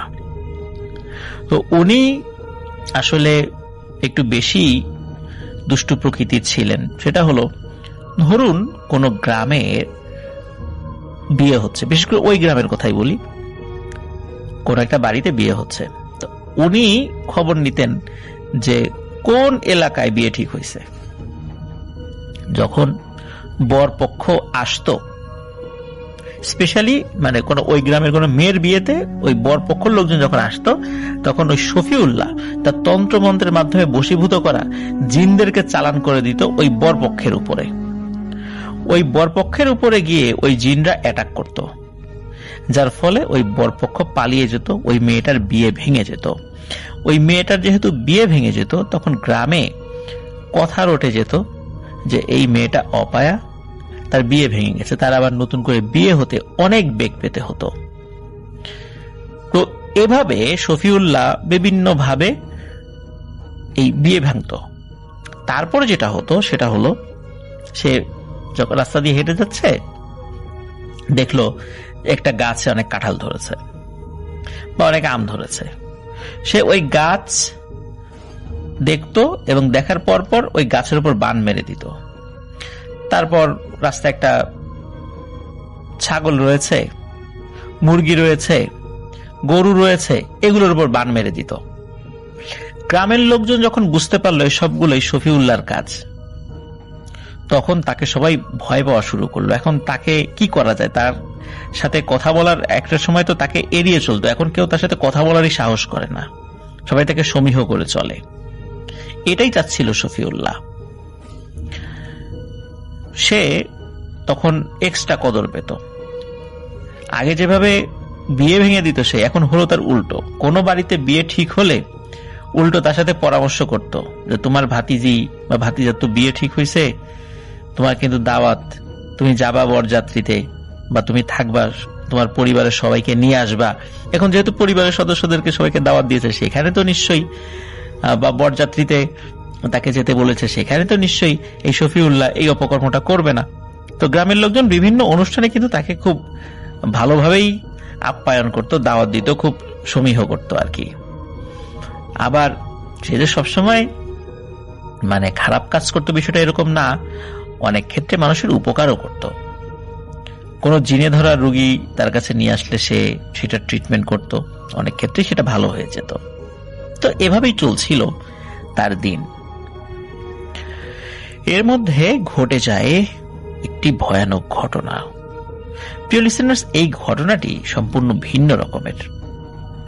এতক্ষণ তো বিভিন্ন বিষয় আপনাদের সামনে উপস্থাপন করলাম তাকে নিয়ে, এবার আসুন একটি ঘটনায় যাই। উনি বেশ কয়েকটা গ্রাম পরে এক জিনে ধরা রোগীর চিকিৎসা করে ফিরছিলেন। সেখান থেকে বের হতেই অনেক রাত হয়ে যায়, প্রায় 10টা উপরে বাজে। আর গ্রামে 1960 সালের ওই সময়টাতে বা 50 থেকে 60 সালের মধ্যবর্তী সময়টাতে কি ধরনের নির্জনতা ছিল সেটা তো বুঝতেই পারছেন। তারপর প্রত্যন্ত অঞ্চল,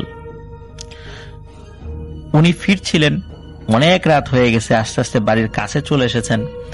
তো বাড়ি তখন প্রায় 5 থেকে 7 মিনিটের দূরত্ব, এমন একটা জায়গা আর কি।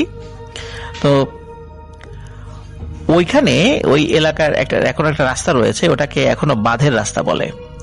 বিশেষ করে খানগঞ্জ ইউনিয়নের হাটবাড়িয়া গ্রামে ছোট কোল নদীর সাইড দিয়ে একটি বাঁধের রাস্তা রয়েছে। আর হাটবাড়িয়ার মধ্যে পাড়া গ্রামে একটা ছোট মার্কেট রয়েছে। মার্কেট থেকে সামনে একটু এগিয়ে গেলে একটি রাস্তার 3 রাস্তার একটি মোড় রয়েছে এবং ওই মোড়ের পাশে একটি কালী মন্দির রয়েছে। মূলত ওই ঘটনাটা ঘটেছিল ওই কালী মন্দিরের পাশে ওই রাস্তার দুই পাশে দুটো বড় বড় পাকড় গাছ ছিল। যদিও বা সেই পাকড় গাছ এখন নেই বলে আমাদেরকে জানিয়েছেন। তো ওই শফিউল্লাহ কবিরাজ ওই পাকড় গাছের কাছাকাছি যখন এসেছেন, এসে তিনি দাঁড়িয়ে পড়েন। কেন দাঁড়িয়ে পড়লেন?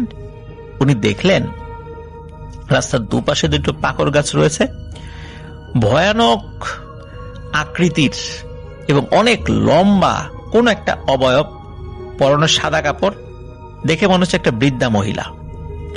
ওই দুই পাকড় গাছে দুই পা দিয়ে দাঁড়িয়ে রয়েছে। চাঁদনি রাত, চারদিকে আলোকিত হয়ে আছে। অবয়বটার মাথার চুল কমপক্ষে মিনিমাম 30 হাত লম্বা, আরো বড় হতে পারে। তো শফিউল্লাহ তো খুব ভালো একজন কবিরাজ ছিলেন। তো উনি তো এইগুলো দেখে আসলে ভয় পাওয়ার লোক নন। তারপরও তিনি যেহেতু জিন ছাড়াতেন, বিপদ আপদ তো হতেই পারে, তিনি কিন্তু সাথে সাথে সেখানে দাঁড়িয়ে যান। ভালো করে ওই অবয়বটিকে উনি অবজার্ভ করেন।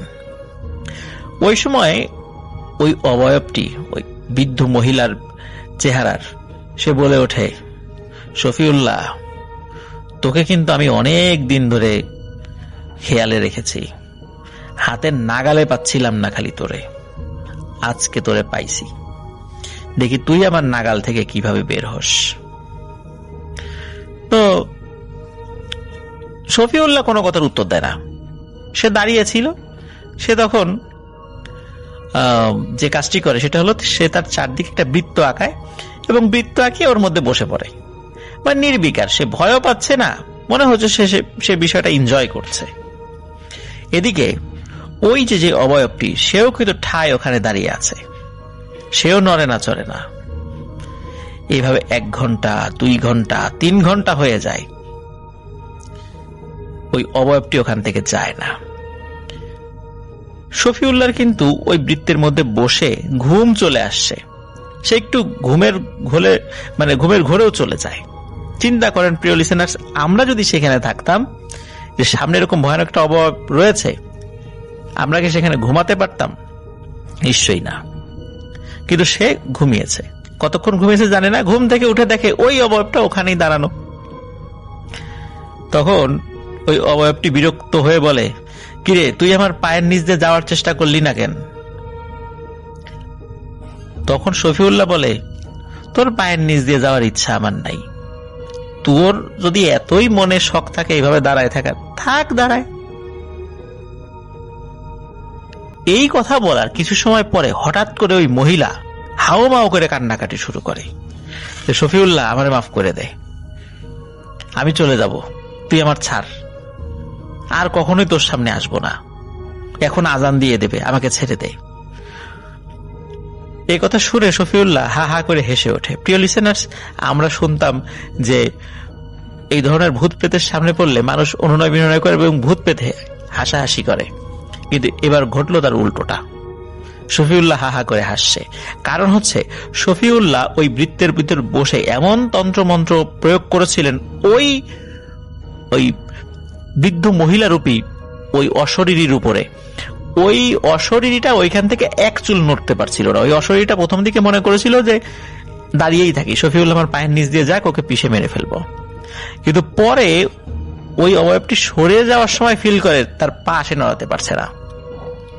এদিকে ফজরের আজানের সময় হয়ে যাচ্ছিল। ওই অবয়বটি বলছে যে ফজরের আজান দিয়ে দেবে, আমাকে ছেড়ে দে, এখনই লোকজন চলে আসবে, সকাল হয়ে যাবে, আমাকে ছাড়, আজান দিলে আমি তো এখানে থাকতে পারবো না, সবাই আমাকে দেখে ফেললে আমি মরে যাব, আমাকে ছাড়। শেষ পর্যন্ত শফিউল্লাহ রাজি হয় যখন ওই অবয়বটি তাকে বলে যে তুই যদি আমাকে ছেড়ে দিস, আমি আমার কয়েকটা চুল তোকে দেব, এটা দিয়ে তুই অনেক কাজ করতে পারবি। তারপর হলো শফিউল্লাহ রাজি হয়েছিল। ওই অবয়বটি তাকে বেশ কয়েকটি চুল দিয়ে যায় এর প্রত্যেকটা চুলই প্রায় 30 হাতের উপরে লম্বা ছিল। আর এই জিনিসগুলো দিয়ে সে বিভিন্ন ধরনের কাজ করেছিল, যার ফলে আরো ভয়ানক কিছু জিনকে সে তার আয়ত্তে রাখতে পেরেছিল। আর আমাদেরকে যিনি ঘটনা পাঠিয়েছেন উনি নিজে বলেছেন যে তার বাবা এই চুল দেখেছে, অনেক লম্বা চুল। তো যাই হোক, এখন সে তো ওই তন্ত্রমন্ত্র থেকে ওই অবয়বটিকে বের করে দেয়, সেও চলে যায়। তারপরে শফিউল্লাহ বাড়িতে চলে আসে। এর কয়েকদিন পর ঘটে একটি মর্মান্তিক ঘটনা। শফিউল্লাহ কোনো কাজ একটা আটকে গিয়েছিল আশেপাশে কোথাও, কাজ সেরে বাড়ির দিকে আসছে। হঠাৎ করে সে খেয়াল করে তার বাড়ির একদম বাইরে দুটা গাছ রয়েছে, দুটো গাছে কি যেন ঝুলছে। তিনি কাছে গিয়ে যেটা দেখতে পান সেটা দেখে তিনি চিৎকার করে ওঠেন। না প্রিয় লিসেনার্স, তিনি ভয়ে চিৎকার করেননি, তিনি হাউমাউ করে কান্নাকাটি শুরু করেন। কারণ ওই গাছে যেই দুটো জিনিস ঝুলছিল সেটা তার ছেলের শরীরের দুটি অংশ। তার সাথে থাকা জিনরা তাকে বলে যে কোন পিশাচ শ্রেণীর জিন যাকে শফিউল্লাহ ছাড়িয়েছিল, সেই জিন সুযোগ বুঝে তার ছেলেকে 2 পা ধরে এক হেঁচকা টানে মাঝখান থেকে ছিঁড়ে 2 ভাগ করে ফেলেছে এবং সেই একটা অংশ এক গাছে আর একটা অংশ আর এক গাছে ঝুলিয়ে রেখেছে। তো ওনার 3 ছেলে ছিল, তার ভিতরে এক ছেলে মারা যায়। এরপর থেকে 2 ছেলেকে উনি খুব খেয়ালে রাখতেন, খুব আদরে রাখতেন, যত্নে রাখতেন এবং খুব খেয়ালে রাখতেন যাতে করে কোনো ধরনের কোনো ক্ষয়ক্ষতি তার না হয়। ইমরান মন্ডল যিনি আমাদেরকে এই ঘটনা পাঠিয়েছেন, তিনি বলেছিলেন যে তিনি এতটাই শক্তিশালী একজন কবিরাজ ছিলেন যে তার অধীনে থাকা শক্তিশালী জিনদেরকে দিয়ে তিনি রাতারাতি 20% জমির উপর নাকি একটি পুকুর খনন করে নিয়েছিলেন। এবং ইমরান মন্ডল ভাই বলছেন যে সেই পুকুর তিনি নিজের চোখে দেখেছেন এবং ছোট থাকতে নাকি সেখানে গোসলও করেছেন। আর ওনার যে গাছগুলো, ফলের গাছগুলো ছিল, সেগুলো তিনি নিজের আয়ত্তে রাখতেন, কেউ সেই ফলের গায়ে হাত দিতে পারত না তার কাছে অনুমতি ছাড়া। তো একটি ঘটনা প্রচলিত আছে যে তার একটা কাঁঠাল গাছ, ওই কাঁঠাল গাছের কাঁঠাল খুব মিষ্টি। তো এলাকার কয়েকটা ছেলে তারা চিন্তা করেছে যে এই শফিউল্লাহর এই কাঁঠাল গাছের কাঁঠাল চুরি করব। কিসের কি তন্ত্রমন্ত্র, ওগুলো ভুয়া জিনিস, মানুষের বানানো কথা। তো ওই চিন্তা করে এক গ্রুপ আসে, তাদের মধ্যে একজন যিনি সাহসী, সে একটা কাঁঠালে হাত দিয়েছে মাত্র, দেওয়ার সাথে সাথে সে ওইভাবেই রয়ে গেছে। মনে হচ্ছে যে কোনো ব্যক্তি কারেন্টের শক খেলে যেভাবে কারেন্ট ধরে দাঁড়িয়ে থাকে ওইভাবে সে দাঁড়িয়ে আছে। এই অবস্থা দেখে তার সাথে থাকা লোকজন প্রচন্ড ভয় পায়, বুঝতে পারে যে বিপদে পড়ে গেছে। তখন তারা ওইখান থেকে চলে যায় এবং তারা তাদের বাড়িতে গিয়ে বলে যে তারা এরকম একটা অন্যায় করতে গিয়েছিল, সেখানে তাদের এক বন্ধুর এই অবস্থা হয়েছে। তো সবাই সেখানে চলে আসে, আত্মীয় স্বজনরা চলে আসে। আসার পরে শফিউল্লাহকে ডাকা হয়। শফিউল্লাহ বলে এটা ওর শাস্তি, সকাল পর্যন্ত এভাবে থাকবে, সকাল হলে একে আমি ওর বাবা মার কাছে তুলে দেব। সেটা করা হয় অবশ্য। এরপরে আরো একটি অপকর্ম সে করত, সেটা হলো ওই এলাকায় যদি কোনো নতুন বউ আসতো, সেই নতুন বউয়ের উপর জিন চালান করে দিত। জিন চালান করে দিলে সেই জিন তাকে খুব বিরক্ত করত।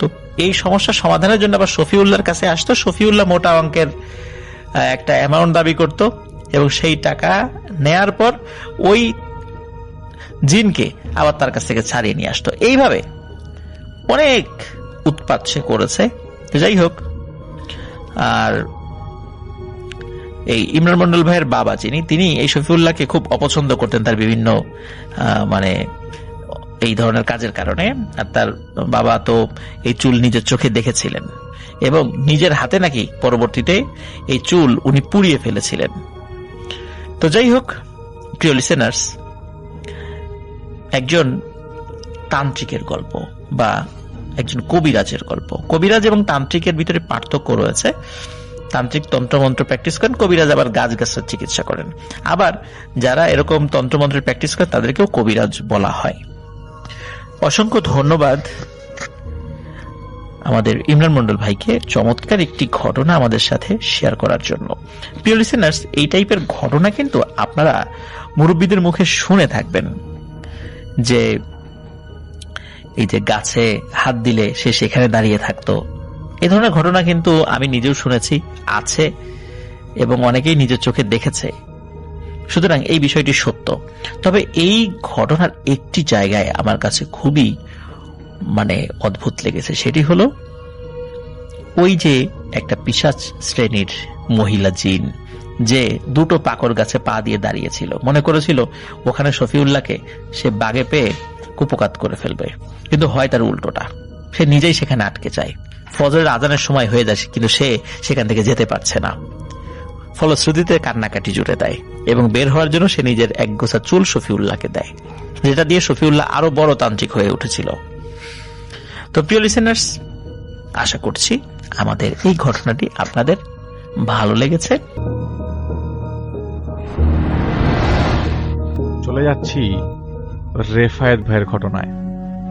সেবার রেফায়েত ভাই প্রায় 1 মাসে প্রায় 4-5টির মতো কাজ করে। এর মধ্যে সবচেয়ে বেশি কষ্ট করতে হয়েছিল কোন একটা গ্রামের কবরস্থানে। কোন এক মহিলা ব্ল্যাক ম্যাজিক করেছিলেন আরেকজনকে, এবং করেছেন সেই একটা পাতিলের ভিতরে শিং মাছ রেখে তাবিজ করেছিলেন, এবং সেই পাতিল করে লাল কাপড় দিয়ে ঢেকেও দিয়েছিলেন। সেগুলোকে পাহারা দিয়েছিল প্রায় 4 জন জিন। রেফায়েত ভাইয়ের পিঠের উপর বেশ আঘাত পড়ে যখন সেগুলোকে উদ্ধার করতে যায়। সেগুলোর পর রেফায়েত ভাইয়ের প্রায় জ্বরও আসে 104-5-এর মতো। সবসময় দেখা যায় জ্বর আসে কোনো না সলভ করার পর, কিন্তু সেবারের জ্বরটা বেশ ভালোভাবে তাকে পোহায়, এবং বিশ্রামের জন্য ডক্টরও তাকে প্রায় 7-8 দিন বিশ্রাম নিতে বলেন। কিন্তু সেগুলো থেকে পার পেতে তো বিশ্রাম নিতে হবে।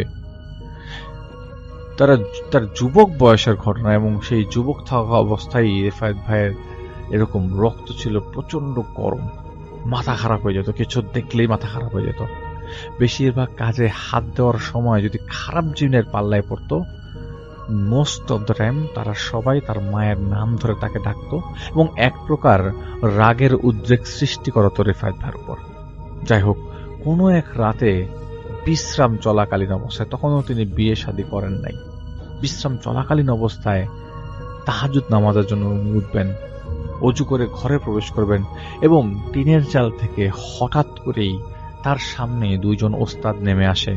বলতে থাকে, শুনো, আমরা বেশিক্ষণ থাকবো না, তবে তোমার উপর অত্যাচার চলছে আমরা জানি, কিন্তু একজন ইমাম সাহেব তোমার কাছে খুব শিগগিরই আসবে। সে কি জন্য আসছে তা তুমি কিছুটা হলো আন্দাজ করতে পারছো, তবে এবার তোমার ফ্যাসাদে পড়ার সম্ভাবনা রয়েছে। আমরা চাই তুমি এই জটিল কাজটি হাতে নাও। কয়েকজন চেষ্টা করে ফেলেছে, তবে সবাই ফেইল্ড। তুমি ধরো, এবং আশা করছি আল্লাহর রহমতে এটা থেকে তুমি হয়তো তাদের সাহায্য করতে পারো। আর আমরা আছি তোমার সাথে, আল্লাহ আছে। আর এবার হয়তো আমাদের 7 জন দ্বারা সম্ভব নয়, আমাদের সাথে আরো কিছু সাথী থাকতে পারে, তবে তাকে মানা করো না। দিন তারিখ নির্ধারণ করে তাদের বাড়িতে যাও। অবশ্যই তুমি প্রোটেকশন নিয়ে যাবে। ছেলেরা অনেক বড় লোক, গ্রামে থাকলে কি হয়েছে, টাকা পয়সার অভাব নেই। তুমি আশা করছি ঘটনা শুনে কোনো কিছু ধারণা করবে না, মাথা ঠান্ডা রাখবে। যত বেশি মাথা ঠান্ডা রাখবে, তত বেশি তুমি কোনো কাজের গভীরে যে ম্যাথমেটিক্যাল ক্যালকুলেশন, যেটা ক্যালকুলেট করতে হবে, করতে পারবে। আর যদি আগে থেকেই মাথা গরম করে ফেলো, তাহলে অঙ্ক করবা কিন্তু উত্তর মিলবে না। যাই হোক, সেই ইমাম সাহেব তাদের বাসা থেকে প্রায় 90 মাইল দূর থেকে আসেন, তার সাথেই যাবে। তারা ওই ওস্তাদের বলছে তার সাথে যাবে, এবং তারা কিন্তু আমাদের ডেকেছিল, কিন্তু আমরা সবাই কিন্তু তোমার কথা বলেছি। তারা আরেকজনের মাধ্যমে আমাদের ডেকেছিল, কিন্তু তাদের মাধ্যমে আমরা কিছু বলিনি। তবে ছেলেটার কথাবার্তাতে মাথা গরম করবে না। তো রেফায়েত ভাই তাদের এই কথাটি শেষের বুঝে নেই, ছেলেটার কথাতে মাথা কেন গরম করবে না। রেফায়েত ভাই এবং উল্টা পাল্টা হলে একবারে শেষ করে দেবে, এরকম প্ল্যানিং করেই এগোতে থাকেন। আসলেই ঠিক 4 দিন পরেই একজন তোপ পরা পাগড়ি সহিত একজন হুজুর আসে রেফায়েত ভাইয়ের কাছে। সেই হুজুর রেফায়েত ভাইয়ের খোঁজ করেন, রেফাত ভাই তাকে এলাকার নাম জিজ্ঞেস করেন এবং তার সাথে যাওয়ার প্রস্তুতি নেন। সেবার ইমাম সাহেব গ্রামের বাড়ি থাকবার কারণে ওই যে পরিচিত ইমাম সাহেবকে সে নিয়ে মাঝে মধ্যে যেতেন, সেই ইমাম সাহেব তো তখন আর ইমাম ছিলেন না, তখন তো সেও যুবক ছিলেন, তাকে পান না। সেই ইমাম সাহেবকে যাবার পথে প্রতিমধ্যে তার কাছ থেকে কয়েকটা ইঙ্গিত নেওয়ার চেষ্টা করেন, তবে যে ইমাম সাহেব এসে তার কাছ থেকে ইঙ্গিত নেওয়ার চেষ্টা করেন ঘটনা কিভাবে ঘটেছে, আপনি কিভাবে জানলেন, আপনি কেন আসছেন, সেই ইমাম সাহেব কিছু বলেন না, শুধু চুপ করেছিলেন এবং কেমন একটা অহংকার কাজ করছিল, তার সাথে ঠিক মতো বলছিল না কথাবার্তা। কারণ ওস্তাদের এখানে না আসলে ওস্তাদের কাজ করবে না বলে দিয়েছিল, তাই তিনি রেফায়েত ভাইকে নেবার সময় তেমন কথাবার্তা বলেননি। রেফায়েত ভাই হঠাৎ করে বলেন যে, দেখেন আপনি মন খারাপ করে আছেন কেন আমি তা জানি, আমাকে কিছুই বলতে হবে না, আপনি এক কাজ করেন, গাড়িতে বসেই মাগরিবটা শেষ করে নেন। তখন এশার সময় লোকটা বলল, আপনি কিভাবে বুঝলেন আমি মাগরিব পড়ি নাই? তো রেফায়েত ভাই বলে, আমি তো আপনার বাসায় আপনার বাসায় মাগরিবের পরে আসছি, লোকটা বলছে। তো রেফায়েত বলে, এটা কোনো সমস্যা না, আপনি পড়ে নেন। তো বেশ ভ্যাপসা গরম। এই হুজুর খুব অবাক দৃষ্টিতে রেফায়েত ভাইয়ের দিকে তাকিয়ে অনেকক্ষণ তাকিয়েছিল। প্রায় 4 ঘন্টার সফর শেষ করে রাত 12টার দিকে তারা বাড়িতে পৌঁছায়। বাড়ির কাউকে না পেয়ে রেফায়েত ভাই চুপচাপ ছিল বসে। এদিকে হুজুর গেলেন অন্য জায়গায়, নিয়ে আসলেন 2 জন মহিলা, একজন ইয়াং, একজন বয়স্ক, আর একজন বয়স্ক পুরুষ। যিনি তিনি বললেন তার নাম মেহরাজ হোসেন, তার মেয়ের নাম বিলকিস এবং তার মেয়ের জামাইয়ের নাম হচ্ছে মান্নান। রেফায়েত ভাইকে আসলে তারা মেয়ের বাড়িতে নিয়ে এসছে। তো মেহরাজ সাহেব বলেন যে, আসলে আমার মেয়ে আমার বাড়িতে, ওই বাসার অত্যাচারে আসলে আমরা খুব বিপাকে পড়ে গেছিলাম, দেখে আমাদের মেয়েকে আমাদের কাছে নিয়ে আসছি। কিন্তু সমাধান তো এখানে না, আমাদের মেয়েটা অন্তঃসত্ত্বা, ওকে যেরকম অত্যাচার করেছে তাতে আসলে মেয়ে ওর বাচ্চার জন্য ক্ষতি হবে, তাই আমরা চাই যে ওর সংসারটা টিকে যাক।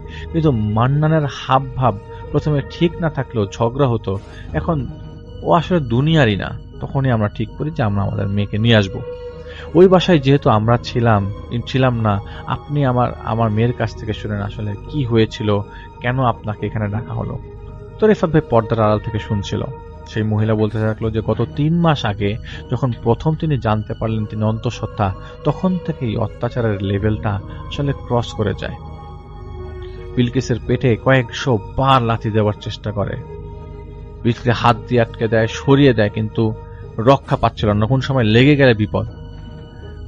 বিলকিসকে দেখা যেত যে মান্নানের ছোট বোনের সাথে থাকতে দেওয়া হতো, সেখানেও চেষ্টা করেছিল মান্নান প্রহার করার জন্য, কিন্তু মান্নানের মা বাবা এবং বোন সবসময় নাকি বিলকিসে বিভিন্ন বিপদ হবার আগ মুহূর্তে যে ধরেছে অথবা সেভ করার ট্রাই করেছে। মান্নান একদিন রাত করে বাসায় নাকি এসে খুব পাগলের মতো সব আছড়ে মারতে থাকে, অথচ সকালেও সেদিন মোটামুটি ভালো ছিল, এরকম ছিল না। যদিও কয়েকদিনে তার আচরণে বেশ পরিবর্তন বোঝা যাচ্ছিল, কিন্তু সেটাও গুরুতর ছিল না।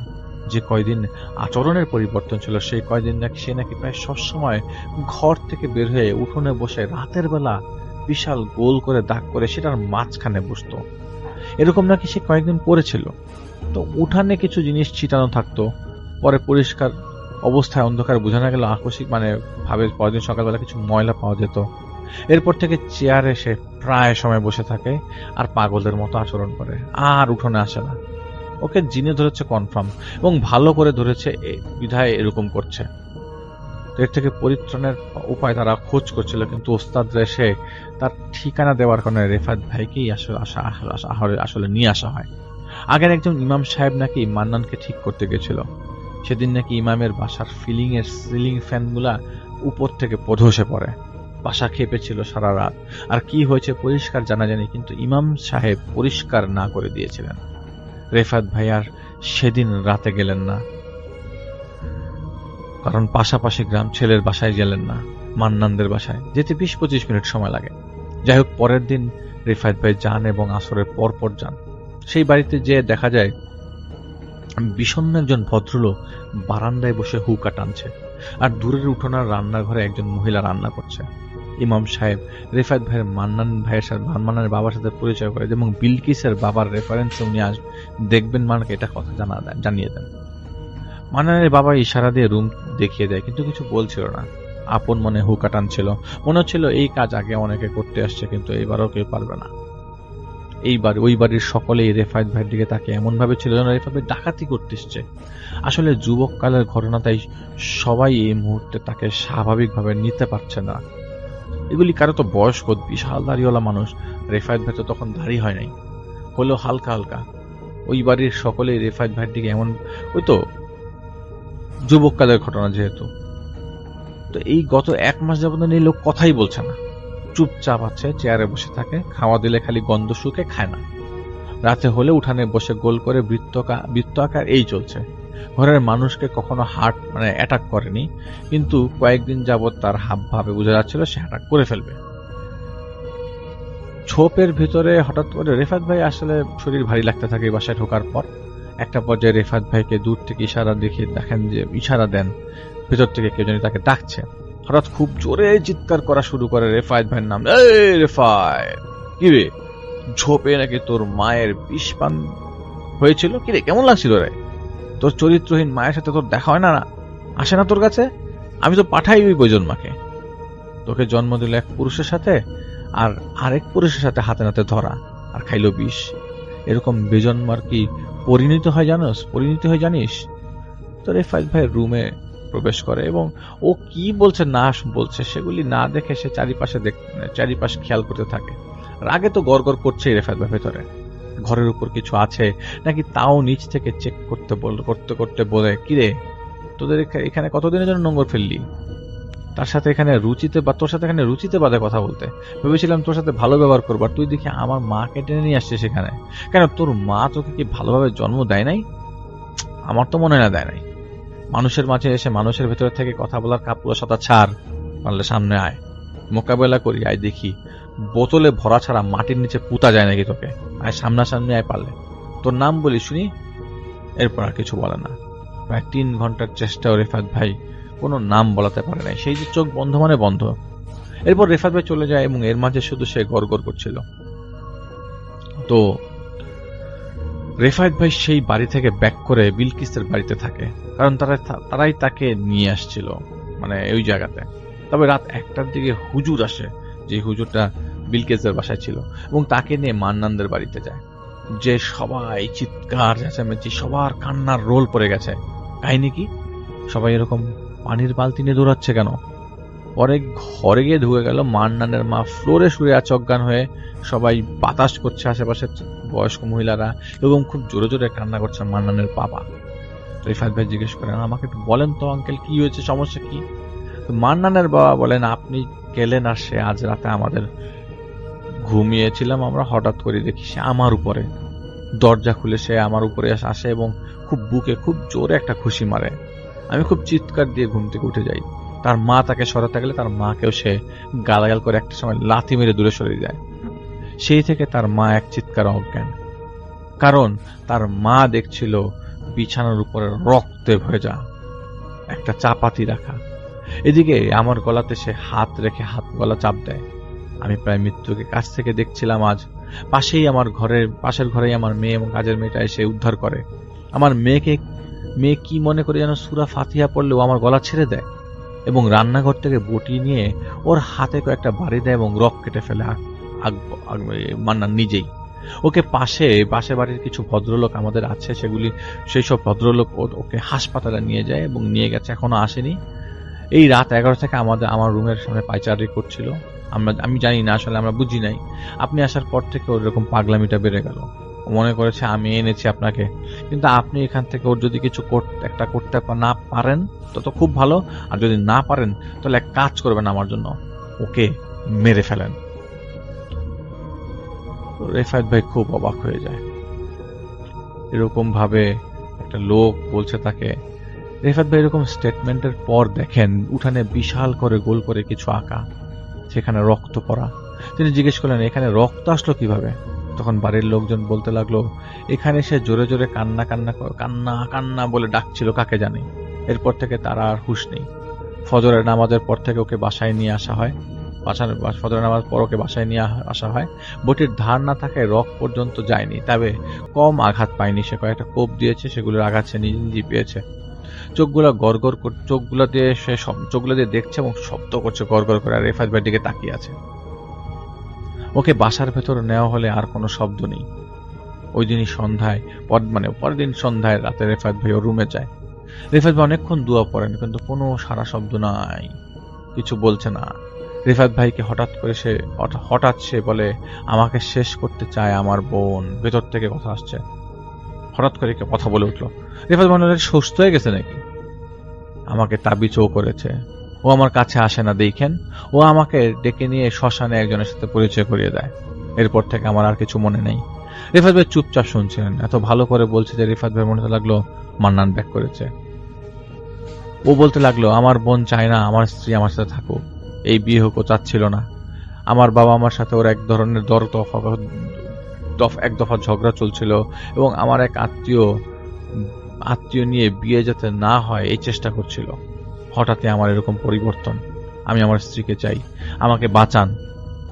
আমি যদি আমার স্ত্রীকে পাশে পাই তাহলে আমার আর প্রবলেম হবে না, কিন্তু ও তো আমাকে ছেড়ে দূরে চলে গেছে, আপনি নিয়ে আসেন না।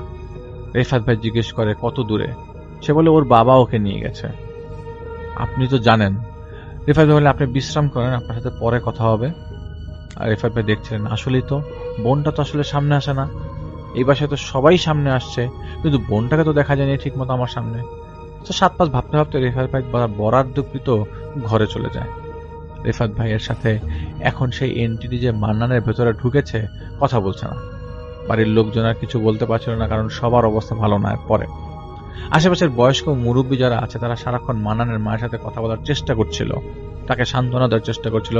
তার সংসারটা জ্বলে পুড়ে ছারখার হয়ে যাচ্ছে, সবাই দেখে চেষ্টা করছিল, সান্ত্বনা দেওয়ার কোনো উপায়ও ছিল না। রেফাত ভাই জিজ্ঞেস করেন, তার মা বলে, ওই মেয়েটাই চায় না আমার ছেলেটা ভালো থাকুক। এবার রেফাত ভাই ওই মান্নানের মা বলছে যে বউটা চায় না আমার ছেলেটা ভালো থাকুক। কি শুরু করলো? আপনি তো একবার দেখেছেন, বিলাপ করতে বলেন, ও আর 3 বার ফাঁসি, বিলাপ করতে বলেন, এবং এর মধ্যে কিন্তু ওর আগেও 3 বার ফাঁসি হয়ে গেছিল। এটা মহিলা বিলাপ করছিল এই বউয়ের জন্য। বউটাকে নাকি দেখায় একদিন বলছিল, এখন তুমি খুশি, এই বলে সে নাকি ফাঁস দিয়ে দিছিল একবার। তো বউটাই আমার ছেলেটাকে শেষ করে দিচ্ছে, ওর সাথে ও সুখে নাই, এবং ও শেষ করে দিচ্ছে তাবিজ করে। তো আপনি কিভাবে জানলেন ওনার বউ ওনাকে তাবিজ করে শেষ করেছে? তখন তার মা বলল, এই মেয়েরে আমি একদিন দেখছি আগুন নিয়ে আমার ছেলের খাটের চারিপাশে ঘুরতেছিল, ওর বালিশের নিচে তাবিজ রাখছিল, ও ধরাও খাইছে, এখন তোমারে পাঠাইছে। আমার ছেলেটা শেষ, আর পামু না ওরে। তো রেফাত ভাই মহাবিপদে পড়ল। এদিকে কয়েকদিন যাবৎ রেফাত ভাই ওস্তাদদের ডাকছে, কিন্তু তারা ছিল না, কেউ আসছিল না। ওই বাড়িতে থাকা অবস্থায় 11তম দিনে রেফাত ভাই ঘুম থেকে উঠে দেখে সে কবরে শুয়ে আছে, আর কবরের চারিপাশে একই চেহারার 7 জন মানুষের ন্যায় কিন্তু ভাল্লুকের মতো দেহওয়ালা কিছু অবয়ব দাঁড়িয়ে আছে। তারা রেফাত ভাইয়ের শরীরে থুতু ফেলছে, থুতুগুলো রক্তের মতো বিশ্রী গন্ধওয়ালা। ফজরের আজান দেওয়ার ঠিক আগে তিনি এগুলি দেখছিলেন। সবাই একই স্বরে চিৎকার করে বলছিল, কিরে ঘুম ভাঙে নাই? তোদের নামাজের সময় হয় নাই বেটা? আমার আসল রূপ দেখতে চেয়েছিলে না তুই নাকি আমাকে এক তুড়াই দিবি? আমার চেহারা মনে রাখার দরকার নাই, পারলে আমার মুখোশগুলা মনে রাখ। আমার নাম ফান্নার। জোরে হাসতে থাকে, হা হা হা হা করে হাসতে থাকে। সবাই রেফাত ভাইয়ের উপরে যারা ছিল তারা সবাই রেফাত ভাইয়ের উপর প্রস্রাব করে দেয়। রেফাত ভাইয়ের শরীর জ্বলতে থাকে। এর আগে শরীর জ্বলছিল, ফজরের আজান দিতে ওনারা দেখেন একদম ভ্যানিশ। উনি পুকুর ঘাটে গোসল করে জমজমের পানিতে নিজেকে পবিত্র করে, খাওয়া দাওয়া করে জমজমের পানি খান এবং ওস্তাদদের স্মরণ করতে থাকেন। কিন্তু সেদিনও কোনো ধরনের ওস্তাদের সাপোর্ট, কোনো ধরনের ওস্তাদ আসছিল না। রেফাত ভাই মসজিদ থেকে এসে দেখেন মান্নান ফাঁসি নিয়েছে, আর তার শরীর ধরে আছে মান্নানের বাবা। ওর বাবা চিৎকার করে বলছে, ও কি সুস্থ হবে নাকি ওরে ঝুলাই দিব? আর না ধরি, ভাল লাগে না আর আমার ছেলেকে এখানে ওই অবস্থায়। মরুক, ও আমার শেষ করে ফেলতেছে, আমি মারা যাবো ওর চিন্তায়। আল্লাহর কাছে দোয়া করতে পারি না যে মইরা যাক, কিন্তু আপনি কিছু করবেন? রেফাত ভাই বলল, এই বেটা, তুই আমার উপর প্রস্তাব করেছিস, আমি কিছু করলে আর জীবনও প্রস্তাব করতে পারবি? রেফাত ভাই সূরা পড়ার সাথে সাথেই মাথা এদিক ওদিক করছে আর বলছে, হাসছে, হা হা হা, আমি ফান্নার রে রেফায়েত। এবং রেফায়েত বলছে যে ওর মার নাম নিয়ে, এই অমুকের ছেলে রেফায়েতের কথা বলে, তুই এই বাদ দে, আর বাজে কথা কন্টিনিউয়াসলি বলে যায়, এগুলা বাদ দে, আমার কাছে অন্য কিছু নিয়ে আয়। ওই দেখ আমার সৈন্য, তোর উপর তো মাত্র 7 জন প্রস্তাব করেছিল, ওরা যদি করে তাহলে তুই তো ভেসে যাবি। হাসছে জোরে জোরে, কর্কশ গলার বিশ্রী গন্ধ মিলে রেফায়েত ভাইয়ের মেজাজ তখন খারাপ হয়ে গেছিল। পরের দিন রেফাত ভাই আবারও ওস্তাদদের ডাকেন, কিন্তু কেউ আসছিল না। তখন ওস্তাদদের দরকার নাই বলে রেফাত ভাই কিছু রিচুয়াল পালন করতে চান একাই। কিন্তু কিসের কি? ফজরের 1 ঘন্টা আগে রেফাত ভাই ঘুম থেকে উঠে দেখেন মান্নানদের উঠোনে সে শুয়ে আছে। তার সামনে গোনা যাচ্ছে না কতজন, সবাই তার শরীরে প্রস্রাব করছে। রেফাত ভাই যেহেতু ঘুমিয়েছিল, উজু ছিল না, তাই তাকে এখানে নিয়ে আসা সহজ। আর আগের থেকেও পিঠে ব্যথা, এইবারও পিঠে ব্যথা করছিল, কারণ তাকে ছেঁচড়ে নিয়ে আসা হয়েছে এই জায়গাতে। রিফাত ভাইকে পানির পিক যেমন লাল রকম থুতু সেরকম দাঁড়িয়ে শরীরে প্রস্রাব করছিল, মানে সেরকম পানির থুতু মারছিল, প্রস্রাব করছিল। পরে হঠাৎ করে মান্নানের বোন রিফাত ভাইকে শুয়ে থাকা অবস্থা দেখতে পায়। সে দৌড়ে এসে রিফাত ভাইকে ধরে, তাকে ধরে নিয়ে রুমে রেখে আসে। রিফাত ভাই জিজ্ঞেস করে, আপনি এত রাতে কেন সজাগ? আপনারা অবাক হবেন শুনতে। সে বলে, প্রতিদিন রাতে আমি আমার নিজেকে প্রোটেকশনের জন্য দরজার পাশে আমি খাটে বসে থাকি, আমি যেন সজাগ থাকি এবং আমি যেন চিৎকার করতে পারি, আমি ঘুমাই না। ও আমাকে নষ্ট করতে এসেছিল একবারই। এরপর থেকে আমি রুমে একজন হুজুর থেকে দোয়া পড়ে নিয়ে আসছিলাম, সেটা টাঙিয়ে রাখির পরে প্রবলেম দেখি না। আর আমার রুমের পাশ দিয়েও আসে না, আর রুমটাকে পাক রাখি। আমার ভাই না পাক, ও শেষ, আমরা ওর মৃত্যু চাই। আপনি সামনে আসেন নাই কেন? তখন রেফাত ভাই জিজ্ঞেস করে। সে বলে, আমি জানি না কোন বিপদ আবার আসে, আমার ভাইকে 3-4 বার বাধা হয়েছে, সে সব কিছুই খুলে ফেলে। এত সহজে এত কঠিন বাঁধন কিভাবে খুলে ফেলে আমরা জানি না। অথচ সেই মান্নান কিন্তু বলেছে যে তার বোন তাকে ধ্বংস করছে, এই বিয়ে সে মেনে নিচ্ছিল না। রেফাত ভাই বুঝে গেল ওর স্ত্রী আসলে কালপ্রিট। রিফাত ভাই দুপুরে রুম অন্ধকার করে 11টা মোমবাতি জ্বালিয়ে গোল দাগ দিয়ে পরবর্তী দিন বসে ওর সামনে। আর এদিকে একে একে 7 জন ওস্তাদ চলে আসে। হঠাৎ ওস্তাদের আসার পর ওকে সহজে বাধা যায়, ও বাঁধন খুলে ফেলবে এরকম অবস্থা। ওস্তাদের মধ্যে যিনি মারা গেছেন এবং সবচেয়ে পাওয়ারফুল, সে আসার পর, সে তখন বেঁচে ছিল, আসার পর ওর বিশাল সৈন্যবাহিনী দেখে ফেলেন এবং ওর আসার পর নিয়ে আসে, এবং ওর সৈন্যবাহিনীর সাথে সাথে এই ওস্তাদের প্রায় 45 জনের সাথী আসে তার সাথে। এরা বাসার আশেপাশে থাকে এবং এইখানে কাহিনী হচ্ছে যে রিফাত ভাইয়ের ওস্তাদরা এসে বলে যে ওর কিন্তু বিশাল সৈন্যবাহিনী এবং 45 জনের, এরা বাসার আশেপাশে থাকে, ওদের ধরতে হবে রাত 1টার পর। তখনই মান্নান থেকে আসছে ভিতর থেকে, শুনেন, ওরা আমাকে শেষ করে ফেলবে, আমি দেখেছি ওদের, ও আমার শরীরে এখন নাই, আমি কথা বলতে পারছি। রিফাত ভাই শুনছেন, রিফাত ভাই বুঝে গেছেন এই লোকের ভেতর ফান্নার আছে। তখন রিফাত ভাই বলেন, ফান্নারের নামে একটা কাগজে রক্ত দিয়ে লেখো, সেটা পুড়তে থাকবে আর ও জ্বলতে থাকবে, আসুক, ওর প্রস্তাব ছুটাবো। রিফাত ভাই পুরানো শুরু করলে নাকের সামনেই ধরতেই সে গালাগালি শুরু করে, এবং এমন ভাষা যা আসলে এখানে এরকম এপিসোডে বলা সম্ভব না। যাই হোক, রিফাত ভাইকে ইশারা দিল, ওস্তাদরা ইশারা দিয়ে থামতে বলল। রিফাত ভাই থামলো। ওস্তাদরা বলল, ওর পাপের অবস্থা খারাপ, ও বলবে একরকম, শোনাবে আর একরকম। ও বলবে কিভাবে এই সমস্যায় পড়লো। ফান্নারের নাম ভাঙিয়ে আসছে এই হারামখোর। ফান্নার আসলে খুব ভালো একজন জিন এবং খুব প্রসিদ্ধ জিন, ওর জগৎ আলাদা। এই জিন আসছে তিব্বত থেকে, ভাষা রপ্ত করেছে রাজশাহীতে এবং ফান্নারের কিছু পরিচিত লোকজনদের সাথে। সেই থেকে সেই ফান্নারের নাম চেনে। সে ফান্নারকে নিবে এরকম প্ল্যানিংও করে। ওকে যে পালতো সে মারা গেছে, ও ছাড়া পেয়েছে। যাই হোক, এবার ও বলুক, না হলে পুরা কাগজ ওর নামে নিয়ে পুরাতে থাকো। ওকে বের করে ফেলতে পারলে মেরে ফেলবে। আর নাম লেখো কাগজে, ফান্নারের কাগজটা ফেলে দাও, লেখো জগন। ও পুরানো বাড়িতে ছিল, পুরানো বাড়িতে থাকতো। ফান্নারের নামে পুরালে ও এখানে হাজির হবে। ওর কাছে আমরা চুনোপুটি। যদি কোনোভাবে ফান্নারের নাম পুরায় দাও, তাহলে ও আমাদের শেষ করে দিবে। 100 থেকে 500 ফান্নারকে কিচ্ছু করতে পারবে না। রেফাত ভাই রক্তে জগন নাম লিখে পুরাতে থাকে এবং ওই পুরানো থাকা অবস্থায় এক পর্যায়ে এই প্রথম মান্নান অজ্ঞান হয়ে পড়ে সাথে সাথেই। রেফাত ভাই বলেন কি ঘটনা কি, বলেন ঘটনা কি? আপনি না বললে আমরা বের করতে পারবো না। পরের দিন জ্ঞান ফেরে, বাড়ি পাক পবিত্র করা হয়। এদিকে মানুষজন তো অলরেডি জমে গেছে, এলাকার মানুষজন। মান্নানকে আড়াল করা হয়। মান্নান বলে, আমি বিশাল পাপ করে ফেলেছি, আমি জানি না এই পাপের শাস্তি কি। আমার স্ত্রী ছাড়াও আমার আরো একজনের সাথে বিবাহ হয়েছে, সেটা কেউ জানে না। ও অন্য গ্রামে থাকে, আমি ওর সাথে থাকতে চাই, কিন্তু আমার স্ত্রীকে এই বাড়ির সবাই পছন্দ করে। আমি চাইছিলাম ওকে সরাতে, তাই সর্বাত্মক চেষ্টা করে আমিও ব্যর্থ হই। আমি একজন মানুষের কাছে শ্মশানে থাকে, তার কাছ থেকে আমি কিছু জাদু রপ্ত করি। জাদু রপ্ত করার পর থেকে আমি জানি না, আমি রিচুয়ালগুলো পালন করার পরে আমার আর কিছু মনে নেই। রেফাত ভাই আকাশ থেকে পড়ে, তাহলে আপনি সব নষ্টের মূল, আমাকে এইভাবে ডাইভার্ট করে রাখলেন।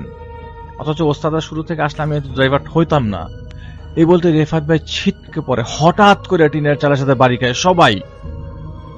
রেফাত ভাই আর ওস্তাদদের সামনে দাঁড়িয়ে আছে ফান্নার। ওস্তাদরা সবাই সালাম দিচ্ছে। ওস্তাদের এক একজন 50-60 ফিট দূরে যেয়ে পড়ে ফান্নার আসার পরে। এত শক্তি নিয়ে এসে ফান্নার আসে, শুধু ফান্নারের ভয়ে সবাই পিছিয়ে যায়। ফান্নারের নাম তখন নেওয়া হয়েছিল বিধায় ফান্নার চলে আসে। কাগজটা সামান্য পোড়ানোও হয়েছিল।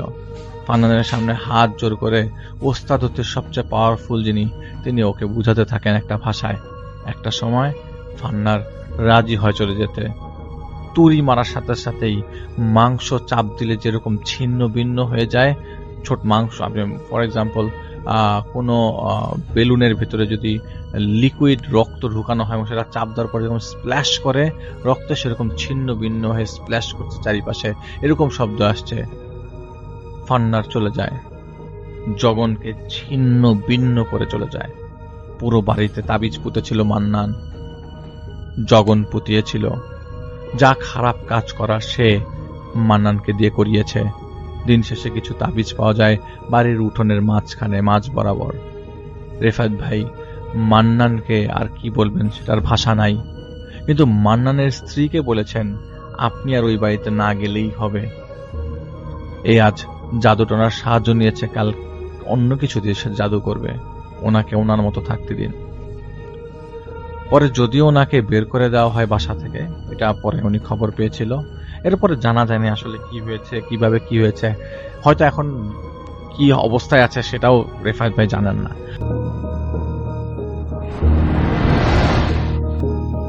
আমার চারিপাশের বাতাসটা আচমকাই জমে বরফ হয়ে গেল। হাতের টর্চটা নিভে গেছে আরো আগেই। ঘোর অন্ধকারের মধ্যে আমি পরিষ্কার শুনতে পাচ্ছিলাম আমার ঠিক মাথার ওপর মর করে বাঁশ ভেঙে পড়ার শব্দ হচ্ছে, কিন্তু কোনো বাতাস নেই। তখনই একটা তীব্র পচা মাংসের গন্ধ আমার নাক দিয়ে মাথায় গিয়ে ঠেকল। আমি ভয়ে চোখ বন্ধ করতে যাব, ঠিক তখনই উপর থেকে একটা প্রচণ্ড ভারী ভেজা কিছু তীব্র বেগে এসে আছড়ে পড়ল আমার পিঠের ওপর। একটা হিমশীতল হাড় কাঁপানো খসখসে গলা আমার কানের একদম কাছে এসে ফিসফিস করে বলল, কই যাস তুই? আমাকে রেখা কই যাস?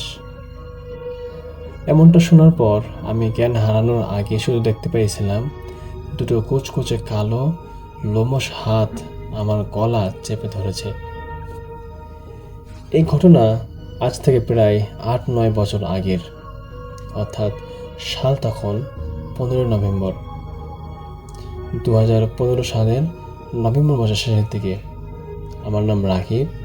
আমি তখন সিলেটের কুমারখালী থানার অন্তর্গত নিজামপুর গ্রামে, একটা প্রত্যন্ত গ্রামে আমার এক বন্ধুর বোনের বিয়েতে গিয়েছিলাম। গ্রামটা 8-10টা সাধারণ গ্রামের মতোই শান্ত, কিন্তু ওখানকার কিছু পরিবেশের মধ্যে কেমন যেন একটা থমথমে ভাব ছিল। বিশেষ করে গ্রামের উত্তর মাথায় পুরনো শিকদার বাড়ির পেছনের পথটা। বিয়ে বাড়ির হইচই, আলো আর আনন্দের মধ্যে প্রথম 2 দিন ভালোই কেটে গেল। অঘটনা ঘটল তৃতীয় দিন রাতে। সেদিন ছিল বিয়ের মূল অনুষ্ঠান। রাত তখন আনুমানিক 1:20 শহর থেকে আসা কোনো পক্ষের কিছু জরুরি জিনিসপত্র স্টেশনে ফেলে আসা হয়েছিল। বড় পক্ষেরও একজন মোটর সাইকেল নিয়ে আমাকে আর আমার এলাকার ছোট্ট ভাই সুমনকে পাঠানো হলো সেই কুমারখালী বাজারের জিনিসগুলো নিয়ে আসার জন্য। যাওয়ার সময় বররা বারবার বারণ করছিলেন যে বাবা, যাওয়ার সময় মেইন রোড দিয়ে ঘুরে যাও, শিকদার বাড়ির পিছনের কাঁচা রাস্তা দিয়ে ভুলেও যেও না। কিন্তু আমাদের তখন তরুণের গরম, আর ওপর শহরের ছেলে, ভূত প্রেত বিশ্বাস করতাম না। সময়কে বাঁচানোর জন্য আমরা মেইন রোড ছেড়ে ওই শর্টকাট কাঁচা রাস্তাতেই বাইক নামিয়ে দিলাম। রাস্তার দুপাশে যখন ঘন জঙ্গল আর বিশাল বিশাল বাঁশঝাড় আমাদের সামনে এলো, যেখানে দিনের বেলাতে ওখানে কোনো আলো ঠিক মতো পৌঁছায় না, আর রাতের বেলা তো সেখানে ঘুটঘুটে অন্ধকার। বাইকের হেডলাইট আলোয় যতটুকু দেখা যাচ্ছিল তাতেই গা ছমছম করে উঠছিল। কিছু দূর যাওয়ার পর হঠাৎ করে চারপাশটা কেমন যেন অস্বাভাবিক রকম নিস্তব্ধ হয়ে গেল। এমনকি ঝিঝি পোকার ডাক কিংবা ব্যাঙের আওয়াজ সব কিছু এক পলকেই বন্ধ হয়ে গেল। মোটর সাইকেলের পিছনে বসা সুমন হঠাৎ করেই আমার জ্যাকেটটা টেনে ধরল এবং ফিসফিস করে বলল, রাকিব ভাই বাইকের স্পিডটা বাড়াও, আমার কেমন যেন ঠিক লাগছে না। আমি বললাম, আরে ধুর বোকা, ভয় পাচ্ছিস কেন? কি হয়েছে? কিছু নেই এখানে, শান্ত হয়ে বসে থাক। কিন্তু আমার কথাটা শেষ করার আগেই বাইকের ইঞ্জিনটা একটা অদ্ভুত শব্দ করে নিজে নিজেই বন্ধ হয়ে গেল। হেডলাইটটাও দপ করে নেমে গেল। তখন চারপাশে কেবল ঘুটঘুটে অন্ধকার আর হাড় কাঁপানো ঠান্ডা।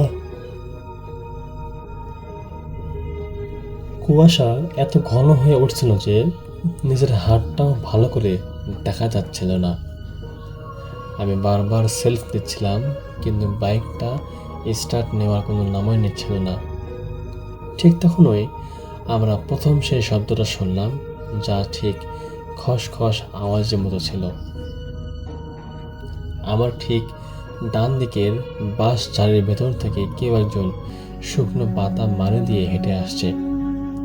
শব্দটা খুব ধীর কিন্তু ভারী। মনে হচ্ছিল কেউ একজন একটা ভারী বস্তু মাটিতে টেনে হিচড়ে নিয়ে যাচ্ছে। সুমন ভয়ে কাঁপতে কাঁপতে বলল, ভাইয়া টর্চটা জ্বালা প্লিজ, আলো জ্বালা প্লিজ। তখন আমি বাধ্য হয়ে পকেট থেকে মোবাইল থেকে বের করে ফ্ল্যাশ লাইট অন করলাম।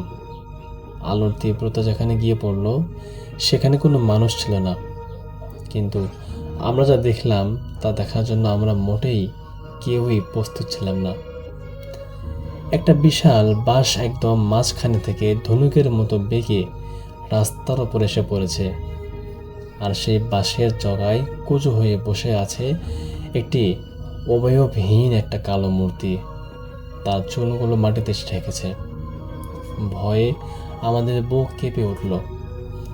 সুমন চিৎকার দিল, কিন্তু ওর গলা দিয়ে কোনো আওয়াজ বের হতো না। আমি এক মুহূর্ত সময় নষ্ট না করে বাইক ওখানেই ফেলে সুমনের হাত ধরে উল্টো দিকে দৌড়াতে শুরু করলাম। কিন্তু অদ্ভুত ব্যাপার হলো, আমরা যতদিন দৌড়াচ্ছিলাম রাস্তা যেন কোনোভাবেই শেষই হচ্ছিল না। একই বাঁশঝাড়, একই বাঘ বারবার আমাদের সামনে ফিরে আসছিল। আমাদের পায়ের নিচের শুকনো পাতা মরমর করে ভাঙার শব্দ সাথে সাথে ঠিক আমাদের মাথার ওপরের বাঁশগুলো থেকে একই মরমর শব্দ হতে লাগলো, যেন উপর থেকে কোনো এক অদৃশ্য কিছু আমাদের সাথে পাল্লা দিয়ে ছুটেই চলেছে। দৌড়াতে দৌড়াতে সুমন হঠাৎ আছাড় খেয়ে পড়ে গেল। আমি ওকে তোলার জন্য যেই না ঘুরলাম, অমনি টের পেলাম চারপাশের তাপমাত্রা মাইনাসে নেমে গেছে। তীব্র পচা গন্ধটা পুরো বাতাসকে ভারী করে তুলেছে। তারপর ঠিক যা ঘটেছিল তা আমি সারা জীবনেও বলবো না। আমাদের মাথার ওপরে বেঁকে থাকা সেই বাসটা হঠাৎ তীব্র গতিতে সোজা হয়ে গেল, আর ওপর থেকে একটা প্রচণ্ড ভারী ভেজা এবং বরফ শীতল কিছু সরাসরি এসে আছড়ে পড়ল আমার পিঠের ওপরে। একটা অমানসিক ওজনের চাপে আমি মাটিতে লেপ্টে গেলাম। আমার ঘাড়ের ঠিক পিছনে আমি কোনো গরম পচা নিঃশ্বাস অনুভব করতে পারছিলাম। একটা কর্কশ চেরা গলায় কেউ একজন আমার কানের কাছে ফিসফিসিয়ে উঠে বলল, কই যাস তুই, আমাকে রেখা কই যাস? ওই হিমশীতল কণ্ঠস্বর শোনার পর আমার শরীরের সব শক্তি যেন কেউ শুষে নিল। আমি দেখতে পেলাম দুটো কুচকুচে কালো দীর্ঘ নৌকলা লোমশ হাত আমার গলার দিকে গিয়ে আসছে, আর তারপরেই সব কিছু অন্ধকার হয়ে গেল। পরদিন সকালে গ্রামের লোক আমাদেরকে ওই বাস ঝাড়ের পাশ থেকে অচেতন অবস্থায় উদ্ধার করে। সুমনের জ্ঞান ফেঁচল 3 দিন পর, কিন্তু এখনও সে এক ঘরে ঘুমাতে পারে না। আর আমার পিঠে সেই রাতের পর 4টে কালো পোড়া দাগ বসে গেছে, যা কোনো ডাক্তার বা চর্মরোগ বিশেষজ্ঞ আজ পর্যন্ত নিরাময় করতে পারেনি। নিজিমপুরের মানুষ বলে ওটা নাকি কোনো সাধারণ প্রেতাত্মা ছিল না, ওটা ছিল ওই বাস ঝাড়ে বহু বছর ধরে আটকা থাকা এক অশরীরী ডাইনি, যে আজও রাতে ওই পথে একা পাওয়া পথচারীদেরকে নিজের সঙ্গী বানানোর জন্য ওত পেতে বসে থাকে। তো এই ছিল ভাই আজকের ঘটনা। আশা করছি আপনাদের ভালো লেগেছে। যদি ভালো লাগে আপনারা অবশ্যই একটা গঠনমূলক কমেন্ট করবেন। ধন্যবাদ। দেখা হবে পরবর্তী কোনো এপিসোডে। আজকের মতো এখানেই বিদায়। আল্লাহ হাফেজ। ডিয়ার লিসেনার, আশা করি এই এপিসোডটি আপনাদের কাছে অনেক বেশি ভালো লেগেছে, কেননা এই এপিসোডটি ছিল ভয়ঙ্কর বাছাইকৃত এপিসোড। এইরকম এপিসোড পেতে অবশ্যই এই চ্যানেলটি সাবস্ক্রাইব করে রাখবেন। দর্শক, এই ভিডিওর কোন ঘটনাটি সবথেকে আপনাদের বেশি ভালো লেগেছে অবশ্যই কমেন্ট সেকশনে কমেন্ট করে জানিয়ে দেবেন। আজকের মতো এখানেই শেষ করছি। দেখা হবে আগামী পর্বে। ততক্ষণ পর্যন্ত ভালো থাকুন, সুস্থ থাকুন। আল্লাহ হাফেজ।